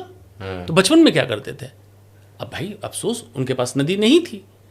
जब अलीगढ़ मुस्लिम यूनिवर्सिटी में आया तो वहाँ पे कहा गया कि पहले टेस्ट दो, तब देखेंगे तैरना जानते हो कि नहीं जानते हो, तब अलाउ करेंगे। तो जो वहाँ के चैंपियन थे उनको हरा दिया। अच्छा। तो उन्होंने कहा कि भाई तुमने कहाँ स्विमिंग सीखी है? मैंने कहा गंगा में।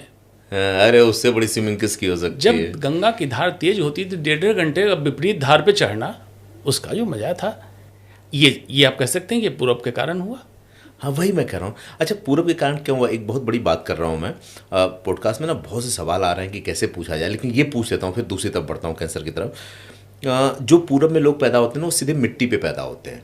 उनके पैरों के नीचे मिट्टी होती है, जिन घरों में खेलते हैं वहाँ मिट्टी होती है, अगल बगल जैसे अभी आप बात कर रहे थे यहाँ बनाए, वहाँ ट्वेल होता है नहाने के लिए, और बहुत सी चीज़ें होती हैं।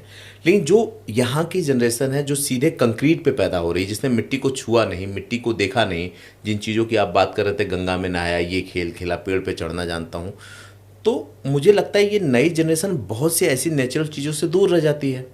बहुत सी चीज़ें उसमें ऐसी आ जाती हैं जो उसको बीमारी में डेवलप करती होंगी। तो ये दोनों फासला कितना आदमी को मजबूत और कमज़ोर बनाता है, और जीवन कितना लंबा और शॉर्ट करता है। जो आपने बातें की पूरब में तो तब थी। हाँ। जब हम लोग पैदा हुए, अब वहाँ भी नहीं रही। ओके। ये जो globe has become a village, तो गंदी चीज़ें पूरब ने ले ली। हाँ। और अच्छी चीज़ें उनकी ली नहीं। ओके। आज भी उसी सुस्त नज़र से 10 बजे तक सोते हैं। हाँ, ये तो हर जगह हो गया। हाँ, तो अच्छी चीज़ों को लो, और गंदी चीज़ों को निकालो। अब पूरब में भी वही कंक्रीटाइजेशन।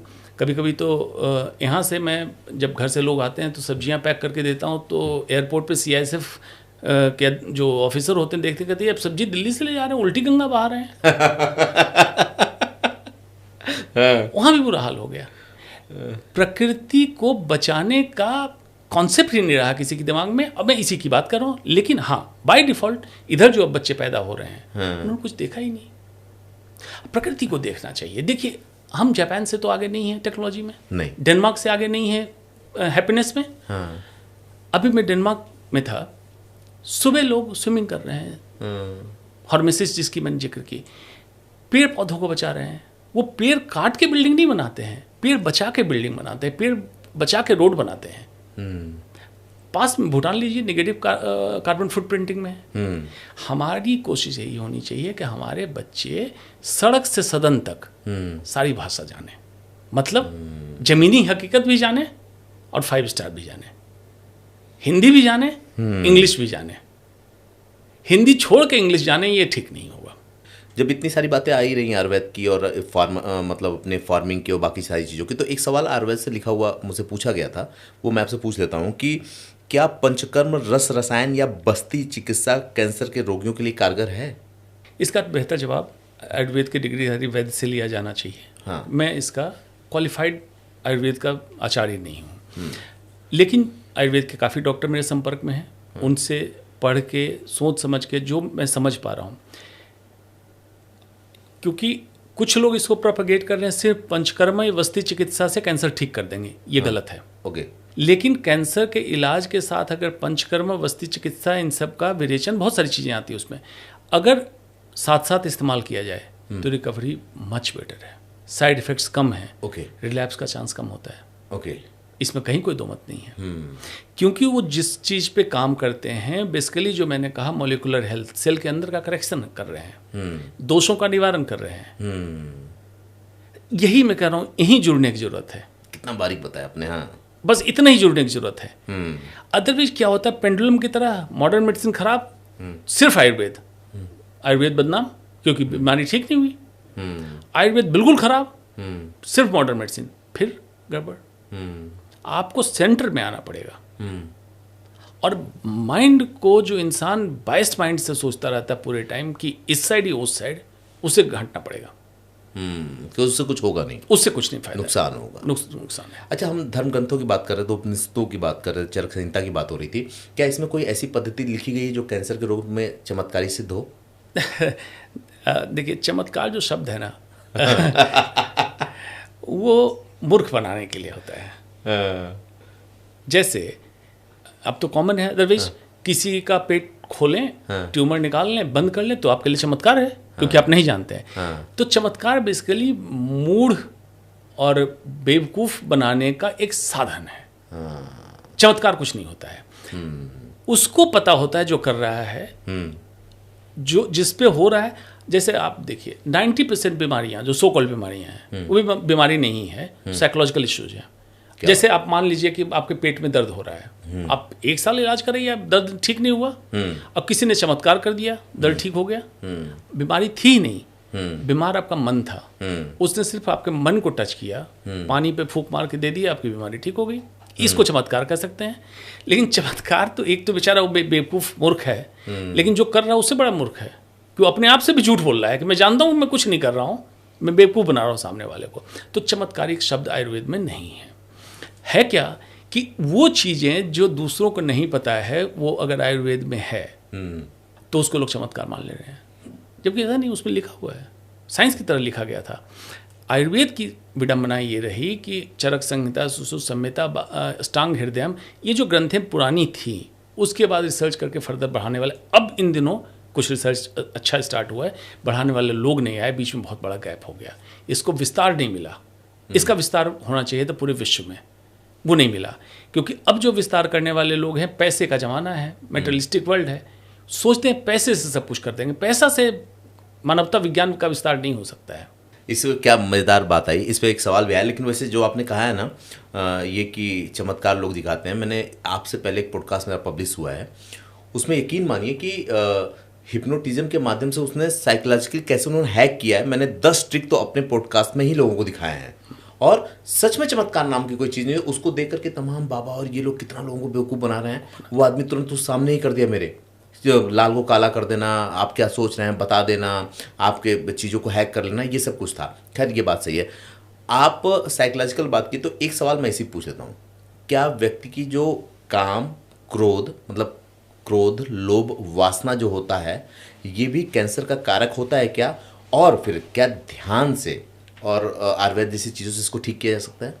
बिल्कुल। काम, क्रोध, लोभ, मोह, अहंकार ये कैंसर का कारक है। अच्छा। कैसे? इसको आराम से समझिए। हाँ। इसको modern science anxiety, stress, depression अलग अलग नाम देता है, लेकिन है तो बेसिकली मनोरोग। हाँ। इसके कारण ROS, रिएक्टिव ऑक्सीजन स्पीसीज, आपके बॉडी में ज़्यादा जनरेट होती है। अच्छा। ये मॉडर्न मेडिसिन भी प्रूव कर चुका। तो दोनों को मिलाता चल रहा हूँ। इससे repeated DNA damage, free radical accumulation, okay, cancer, increase heart attack, directly. Indirectly ऐसे लोग किसी न किसी नशे का शिकार हो जाते हैं। अपनी एंग्जाइटी को दबाने के लिए अल्कोहल ले लिया, स्मोकिंग कर ली, चरस गांजा ले लिया, एडिशनल और कार्सिनोजेन आपने ले लिया, कैंसर फॉर्मिंग और तेजी से बढ़ा दिया। ऐसे लोग कंपल्सिव ईटर होते हैं, मतलब भूख नहीं भी है फिर भी खाना खाएंगे। अच्छा। यूजुअली मीठा खाना जिसमें मिठास ज़्यादा हो, डोपामिन हिट, ये सारा सिस्टम डोपामिन हिट, मतलब वो किसी तरह से चाह रहा है हैप्पीनेस मिल जाए, लेकिन उसको ये नहीं पता है dopamine is not molecule of happiness. Happiness molecule serotonin है। Dopamine is molecule of hedonism, सुखवाद का मॉलिक्यूल है, जो आपको मिलेगा alcohol, cigarette, sex, pornography, screen scrolling, इसमें मिलता है। ये मिलेगा, आप पीक पे पहुंचेंगे, क्रैश होगा, फिर आपको लगेगा दोबारा चाहिए। आनंद एक सतत यात्रा है। सुखवाद में मंजिल मिलेगी, आनंद सतत चलता रहे। Happiness is a journey, not a destination. सुखवाद, बड़ा अच्छा शब्द यूज किया आपने। हाँ, तो अगर हैप्पीनेस आपको चाहिए, उसमें अध्यात्म, खास करके अष्टांग योग, यम, नियम, आसन, प्राणायाम, धारणा, ध्यान, समाधि, इसका रोल है।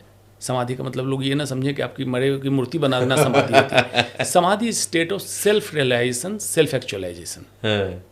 और ऐसे व्यक्ति को जिसको कहते हैं तीसरी आंख, और तीसरी आंख यहाँ है थोड़ी कुछ, उस व्यक्ति को बाकी व्यक्ति से ज़्यादा कुछ समझ में आने लगा, दिखने लगा। बेसिकली क्या है, यहाँ फ्रंटल लोब है आगे, इसलिए तीसरी आंख की बात कहेगी। फ्रंटल लोब में एनालिटिकल पावर है, इंट्रोस्पेक्शन है, फोरसाइटेड, दूरदर्शिता है, वो चीज़ों को अलग तरीके से देखेगा। तो आपको लगता है यार ये बहुत विवेकी आदमी है, बहुत ज्ञानी आदमी है, कुछ नहीं है, सेल्फ रियलाइजेशन कर लिया, एक्चुअलाइजेशन में चला गया। अब वो चाहता है कि ये चीज़ें समाज में उतरे, सिंपली यही है। कई बार मैं जो सवाल पूछने वाला होता हूँ ना, वो अपने आप इसी जवाब में ही जवाब दे देते हैं उसका। मैं भी यही सोच रहा था कि मैं आपसे कोई भी क्वेश्चन करता हूँ, आप कितना पढ़ते होंगे? आयुर्वेद पे भी ज्ञान है, आध्यात्मिकता पे भी ज्ञान है, दूसरी चीज़ों के रिसर्च पे भी ज्ञान है, ह्यूमन बॉडी पे भी ज्ञान है, मतलब कितना पढ़ते हैं आप? ये पढ़ते हैं या कुछ और विधा भी है? सतत, अनवरत इंसान को विद्यार्थी रहना चाहिए। मैं आज भी हूँ। दूसरा, 30% पढ़िए और 70% चिंतन मनन कीजिए पढ़े हुए चीज़ों पे। ओके। उसके सामाजिक पहलू पे, रोजमर्रा की समस्याओं पे उसको जोड़िए, देखिए समाधान कहाँ मिलता है, कि समाधान यही रखा हुआ है। ज्ञान चक्षु आपके खुलेंगे, आप समाधान निकाल देंगे। ज्ञान चक्षु बंद रहेंगे, आप भी उसी भीड़ के हिस्से बने रहेंगे, रोज कंपस की तरह नॉर्थ साउथ घूमते रहेंगे, अस्पताल घर घर अस्पताल घर अस्पताल, चक्कर लगता रहेगा आपका। सिर्फ उसी ज्ञान चक्षु को खोलने की जरूरत है। और ज्ञान चक्षु खोलने का मेरा कोई मकसद थर्ड आई से नहीं है, आपके अंदर ऑलरेडी है, सिर्फ एक आपने उसके ऊपर चादर डाल रखी है, वो चादर को हटाइए। अगला सवाल भी इसी से था मेरा कि क्या आध्यात्मिकता, सिर्फ आध्यात्मिकता आदमी को बीमारी से ठीक कर सकती है? सिर्फ अध्यात्म का रास्ता सिर्फ बीमारी से ठीक नहीं करती, बीमारी होने से बचा सकती है। अच्छा। लेकिन बीमारी हो गई, हालांकि जो आध्यात्म के रास्ते पे बहुत कम चांस है कि बीमारी हो, और हो गई तो उससे ठीक होने में पूरी मदद, बहुत ज़्यादा मदद करेगी। क्यों? ये बहुत सिंप्लीफाइड वर्ड में बोलता हूँ। जो मरीज मेरे पास, मैं कहता हूँ पॉजिटिव थिंकिंग, जिसको आमतौर पे कह के निकल जाते हैं लोग, उनकी recovery far better, earlier recovery और लॉन्ग टर्म रिजल्ट उनका अलग है। इस पे कई रिसर्च भी चल रहे हैं कि आखिर ऐसा क्यों होता है। ऐसा इसलिए होता है कि बॉडी में जो हीलिंग प्रोसेस है, it all depends on your psyche, जिसको हम कहते हैं psychosomatic. Mind, psyche, somatic, Soma means body, body को कैसे असर करता है, इस पर बहुत सारी चीज़ें आ गई। NLP, न्यूरोलिंग्विस्टिक प्रोग्रामिंग है, बहुत सारी चीज़ें आई हैं। तो सब कुछ आपके अंदर एक, समझ लीजिए कि जितनी चाबी भरी राम ने उतना चले खिलौना। तो ये जो गाना बनाया गया होगा, इसमें यही समझा गया होगा, जो भी लिरिसिस्ट ने बनाया होगा, कि एक्चुअली ह्यूमन बॉडी में सारा सिस्टम फिट करके चिप डाल के दिया गया कि एक्सपायरी डेट जब तक है तुम्हारी, सारा प्रोसेस हमने दे दिया है। और हम क्या करते हैं, कुछ चिप पे हथौड़ा मारते हैं, रोज तोड़ते हैं, रोज हम उसको डैमेज करना चाहते हैं, क्रिब करते हैं, क्रिटिसाइज करते हैं, सब खराब है, सब खराब है। ठीक है, तुम अच्छे हो जाओ, बात तो सही। अपने आप को तो अच्छा करो कम से कम। ये भी लोग नहीं कर पा रहे हैं। यही कारण है इतनी बढ़ती बीमारियों का। अध्यात्म उस रास्ते से आपको अलग कर देगा। अच्छा, क्या बात है ना, बड़ी ईमानदारी से बोलते हो ना। एलोपैथ के डॉक्टर से ये बात करूं तो बोला, अरे नहीं नहीं नहीं, ये सब बकवास की बात है, आध्यात्मिकता कुछ नहीं होती है। आपने कहा कि जो आध्यात्मिक होगा, रुक के आपने बोला कि जो आध्यात्मिक होगा उसको कभी बीमारी नहीं हो सकती, और अगर बीमारी होगी तो ये पद्धति होना चाहिए। चलिए हम इसको वाइंड अप की तरफ लेके चलते हैं, चौथे सेगमेंट में अपने। पहली बार ऐसा हुआ कि एक पॉडकास्ट को मैं 4 सेगमेंट में बांट करके कर रहा हूँ, क्योंकि समय भी बड़ी तेज़ी से भाग रहा है। मैंने सुना है कि आप देहरादून में भी कुछ एक नया ट्रीटमेंट सेंटर बनवा रहे हैं, जो शायद वर्ल्ड का पहला ऐसा ट्रीटमेंट सेंटर होगा जहां पे एलोपैथ, आयुर्वेद और धर्मशास्त्र के जरिए इलाज किया जाएगा।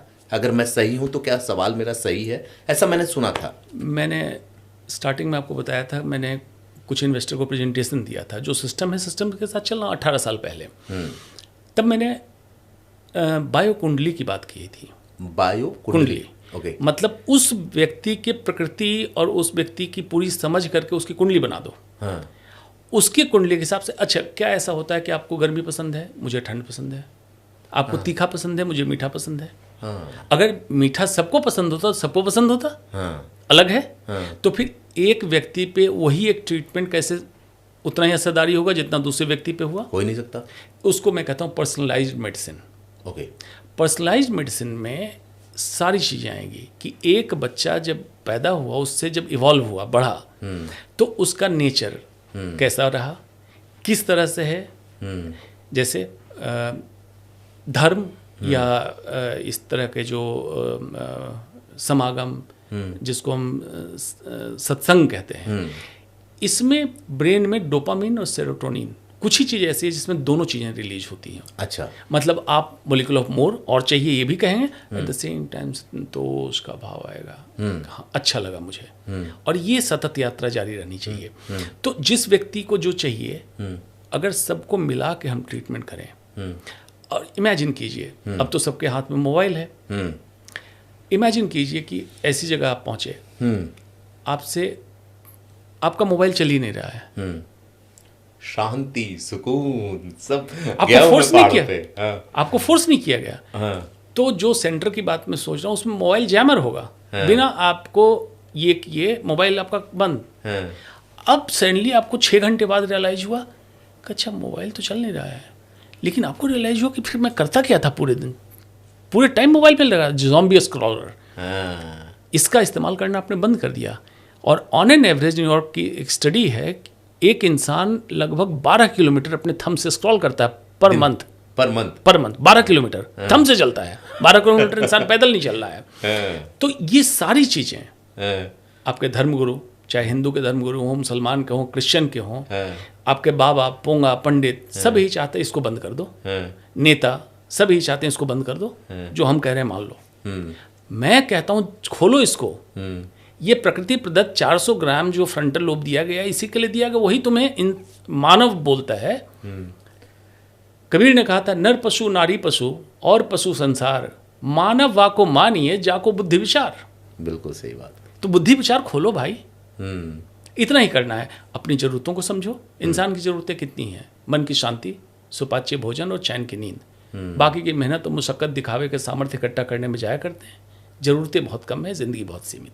किसी ने बड़ी अच्छी लाइन कही थी कि आदमी तो मकान के एक कमरे में रहता है, बाकी तो उसका गुरूर रहता है। क्या शानदार बात थी। मेरठ के शायर हैं। हाँ। बड़ा अच्छा हाँ, मैं जानता नहीं था, लेकिन मैंने पढ़ा था कहीं कोट के रूप में। बड़ा अच्छा लगा कि सच में आदमी तो सिर्फ एक कमरे 2 कमरे में रहता है, पूरे मकान में तो उसका गुरूर रहता है। वो गुरूर परेशान भी करता है और बीमार भी करता है। जो भी सवाल आपसे पूछा है मैंने ना, हो सकता है कि किसी बाहरी की नज़र इस पर पड़ जाए और वो बोले कि डॉक्टर अंशुमान तो बड़ी अच्छी पद्धति डेवलप कर रहे हैं, हो सकता है इनको फंड की प्रॉब्लम हो, चलो इनको फंड दो और ये जो पद्धति इंडिया में बन रही है इसको लेके फॉरेन चलते हैं। और अगर किसी पश्चिमी व्यक्ति ने आपको अप्रोच किया तो क्या आप इसको लेके चले जाएंगे वहाँ? भारत को पहले दूंगा। भारत को पहले देंगे, जाएंगे वहाँ नहीं, भारत को पहले दूंगा।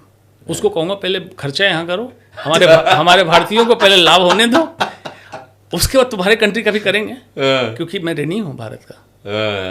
तो भारत को पहले दो। अच्छा लगा सुन के। मुनाफा कमाने के लिए आप कहीं भी कोई समझौता नहीं करेंगे? ना। मुनाफा तो मैं ऑपरेशन करके ज़्यादा कमा सकता हूँ। मैं तो बीमारी रोकने की बात कर रहा हूँ, बीमारी को जड़ से ठीक करने की बात कर रहा हूँ। एक सवाल है, मैं आपसे सिर्फ अब लास्ट के 2 सवाल ही पूछूंगा। एक सवाल ये है कि अगर आपको कोई 3 चीज़ें बदलने का मौका मिले जो कैंसर को 70% खत्म कर सकती है, तो वो 3 चीज़ें कौन सी होंगी जो आप बदलेंगे? हर व्यक्ति की जीवन शैली, मतलब इंडिविजुअल लेवल पे जीवन शैली को मैं बदल दूंगा। सोसाइटी कम्युनिटी लेवल पे उन चीज़ों का इस्तेमाल बंद करा दूंगा सोसाइटी लेवल पे जो बीमार कर रहा है, जैसे plastic, fertiliser, excessive use of insecticide, pesticides. ज़रूरत की चीज़ें नहीं है, दिखावे के लिए आप कर रहे हैं उसको। और सरकारी तंत्र पे, नीति निर्धारण के स्तर पे वेलनेस एंड लॉन्जेविटी सेंटर मैं बढ़ा दूंगा। अस्पताल की संख्या ऑटोमेटिकली कम हो जाएगी, करने की जरूरत नहीं होगी, ऑटोमेटिकली कम हो जाएगी। मतलब जहाँ स्वस्थ व्यक्ति जाए, कैसे मैं और स्वस्थ रहूँ इस पे चर्चा करे, इस पे सत्संग हो, इस पे डिबेट हो, इस पे शास्त्रार्थ हो, ऐसी पद्धति डेवलप करें जिस पे बात हो के, और उसमें चलते चलते म्यूजिक का बहुत बड़ा रोल है। मैं इसमें जो करता हूँ, एक मेरा कॉन्सेप्ट है संगीत से स्वास्थ्य की ओर। अच्छा। अन्य कुछ स्टडी अब आ गई न्यूरो साइंस की पब्लिश हुई, जिसमें म्यूजिक किस तरह से हमारे ब्लड प्रेशर को, हमारे सिस्टम को ये करता है, मॉलिक्यूल लेवल पे कैसे ये होता है, हमारे पुराने संगीत शास्त्र में लिखा हुआ है। अरे अब तो कई जगह ओम मंत्र को लेकर के लोग थेरेपी कर रहे हैं, हिंदुस्तान नहीं, हिंदुस्तान से बाहर। देखिए उनके यूरोपियन, खास करके यूरोपियन में अच्छी बात क्या है कि जहाँ भी जो अच्छी चीज़ होगी अपना लेते हैं, irrespective of religion, irrespective of region, वो एक्सेप्ट करते हैं उन चीज़ों को, रिसर्च करते हैं, और रिसर्च करके जब पाते हैं कि इसमें वाकई खूबी है तो अपने सिस्टम में डालते हैं। हमारे साथ दिक्कत यही है, या तो हम क्रिटिसाइज करते रहेंगे या तो बिल्कुल अंधे हो जाएंगे, नहीं हमारे धर्म से संबंधित है, हम तो करेंगे। ऐसा मत करो। हमारा धर्म शास्त्रार्थ का धर्म था, जहाँ लोग बैठते थे और डिबेट करते थे बहुत सभ्यता के साथ, विनम्रता के साथ, सीनियर जूनियर का लिहाज होता था, गुरुवर बोलते थे। ये सिस्टम कहाँ गया हमारा? इसीलिए हम अंधे हैं, इसलिए हम फकीर होते जा रहे हैं, गुलाम होते जा रहे हैं। एक बड़ा इंपॉर्टेंट सवाल था जो मैं भूल गया था, अचानक से मेरे दिमाग में आया। क्या कैंसर का इलाज 10,000 रुपये में भी हो सकता है क्या? ये मेरा सबसे मेन सवाल था, क्योंकि लोग इसी बात को लेकर परेशान थे। हो सकता है 1-2 सवाल और बढ़ जाए हमारा। तो क्या ये संभव है कि कैंसर का इलाज सबसे कम पैसे में किया जा सके? बिल्कुल संभव है। कैसे? इस्टेब्लिश इसी सिस्टम में सिर्फ सुचारू रूप से नीति बनाए और सुचारू रूप से उसका पालन कर दें। इसी सिस्टम, एग्जिस्टिंग सिस्टम में, कुछ भी नहीं कह रहा हूँ कि सरकार को और खर्च करना होगा और नए सेंटर बनाने होंगे। इसी में हो सकता है। इलाज के नाम पे मुनाफाखोरी बीच में, सरकारी तंत्र में भी बता रहा हूँ कि इतना जो एक्सपेंसेस बताते हैं कि इतना खर्चा हो गया इस अस्पताल को बनाने में, ये बहुत ज़्यादा है। कैंसर की दवाइयाँ इतनी महंगी क्यों आती हैं? सरकार से पूछो। मैक्सिमम रिटेल प्राइस कौन डिसाइड करता है? NPPA किसके हाथ में है? गवर्नमेंट ऑफ इंडिया के हाथ में। तो जो दवा 2200 रुपये की मिल सकती है उस पर MRP 18,000 प्रिंट क्यों करने दिया? अब MRP मैक्सिमम रिटेल प्राइस लिखोगे तो ये जिस बाघ को खून की आदत लगी है वो क्या मिनिमम रिटेल प्राइस उसको समझेगा? उसको मैक्सिमम रिटेल प्राइस समझेगा। कैंसर की दवाइयाँ इतनी महंगी क्यों बेची जाती हैं? कैंसर की नहीं, हर दवाइयाँ। देखो सर्वेश जी, बिकता वही है, 2 ही चीज़ बिकती है, खाप और खतरा। खाप और खतरा, क्या बात। हाँ, आप दिखा दो कि बस ऐसे किए तो सीधे स्वर्ग की सीढ़ी लग गई, बिक जाएगा। इंश्योरेंस बिक रहा है ना। हाँ, और या दिखा दो कि ऐसा नहीं किया तो ये हो जाएगा। तो जो जो बीमारी से मरने का डर हो उसकी दवाइयाँ महंगी हो जाएगी।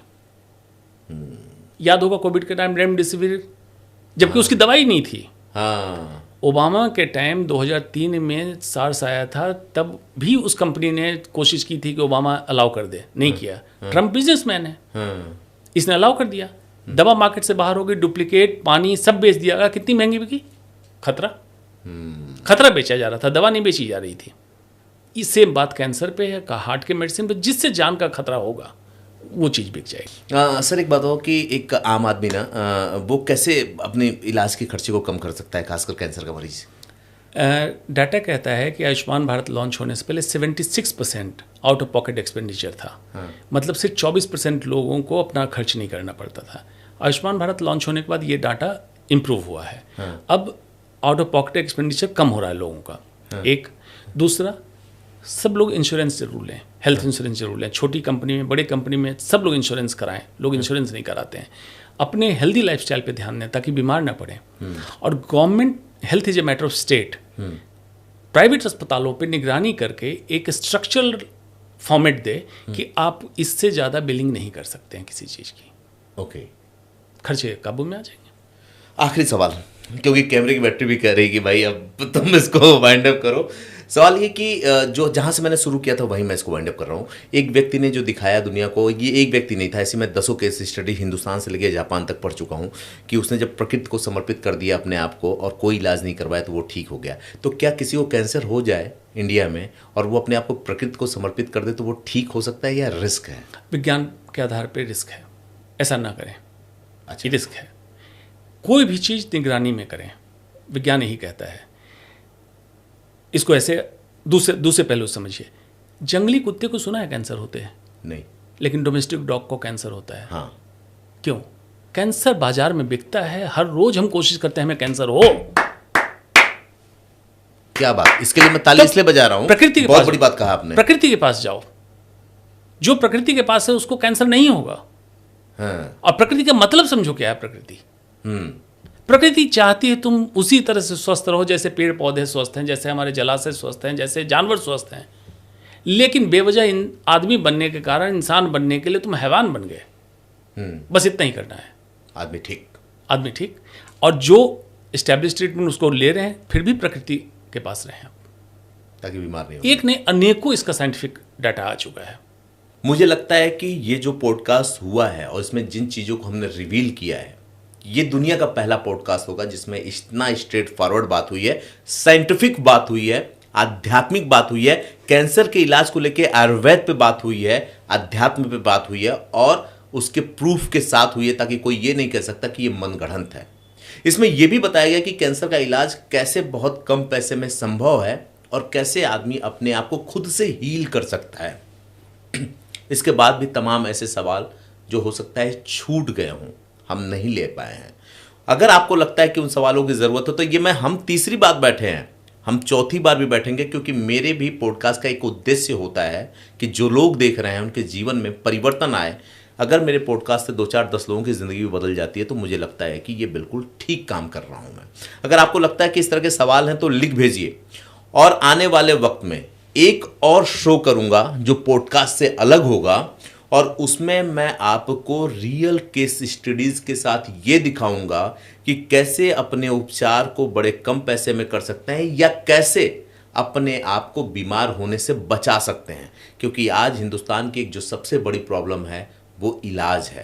पहले हम बीमार होते हैं, या मैं ये बता दूं कि बीमार किए जाते हैं, फिर उपचार होता है या हमें उपचार करवाना पड़ता है, उसके लिए हमें अपने तमाम चीज़ों को दांव पे लगाना पड़ता है। तो आपके मन में जो भी ख्यालात हों इस पॉडकास्ट को लेकर के, या आगे कोई क्यूरियोसिटी हो जिसको आप जानना चाहते हो, तो लिख भेजिए कमेंट में। मेल से भी संपर्क कर सकते हैं आप हमसे। तो ये सारे प्लेटफॉर्म आप सबके लिए ओपन है। बाकी अगले पॉडकास्ट के लिए आप भी इंतज़ार कीजिए और मैं भी करता हूँ।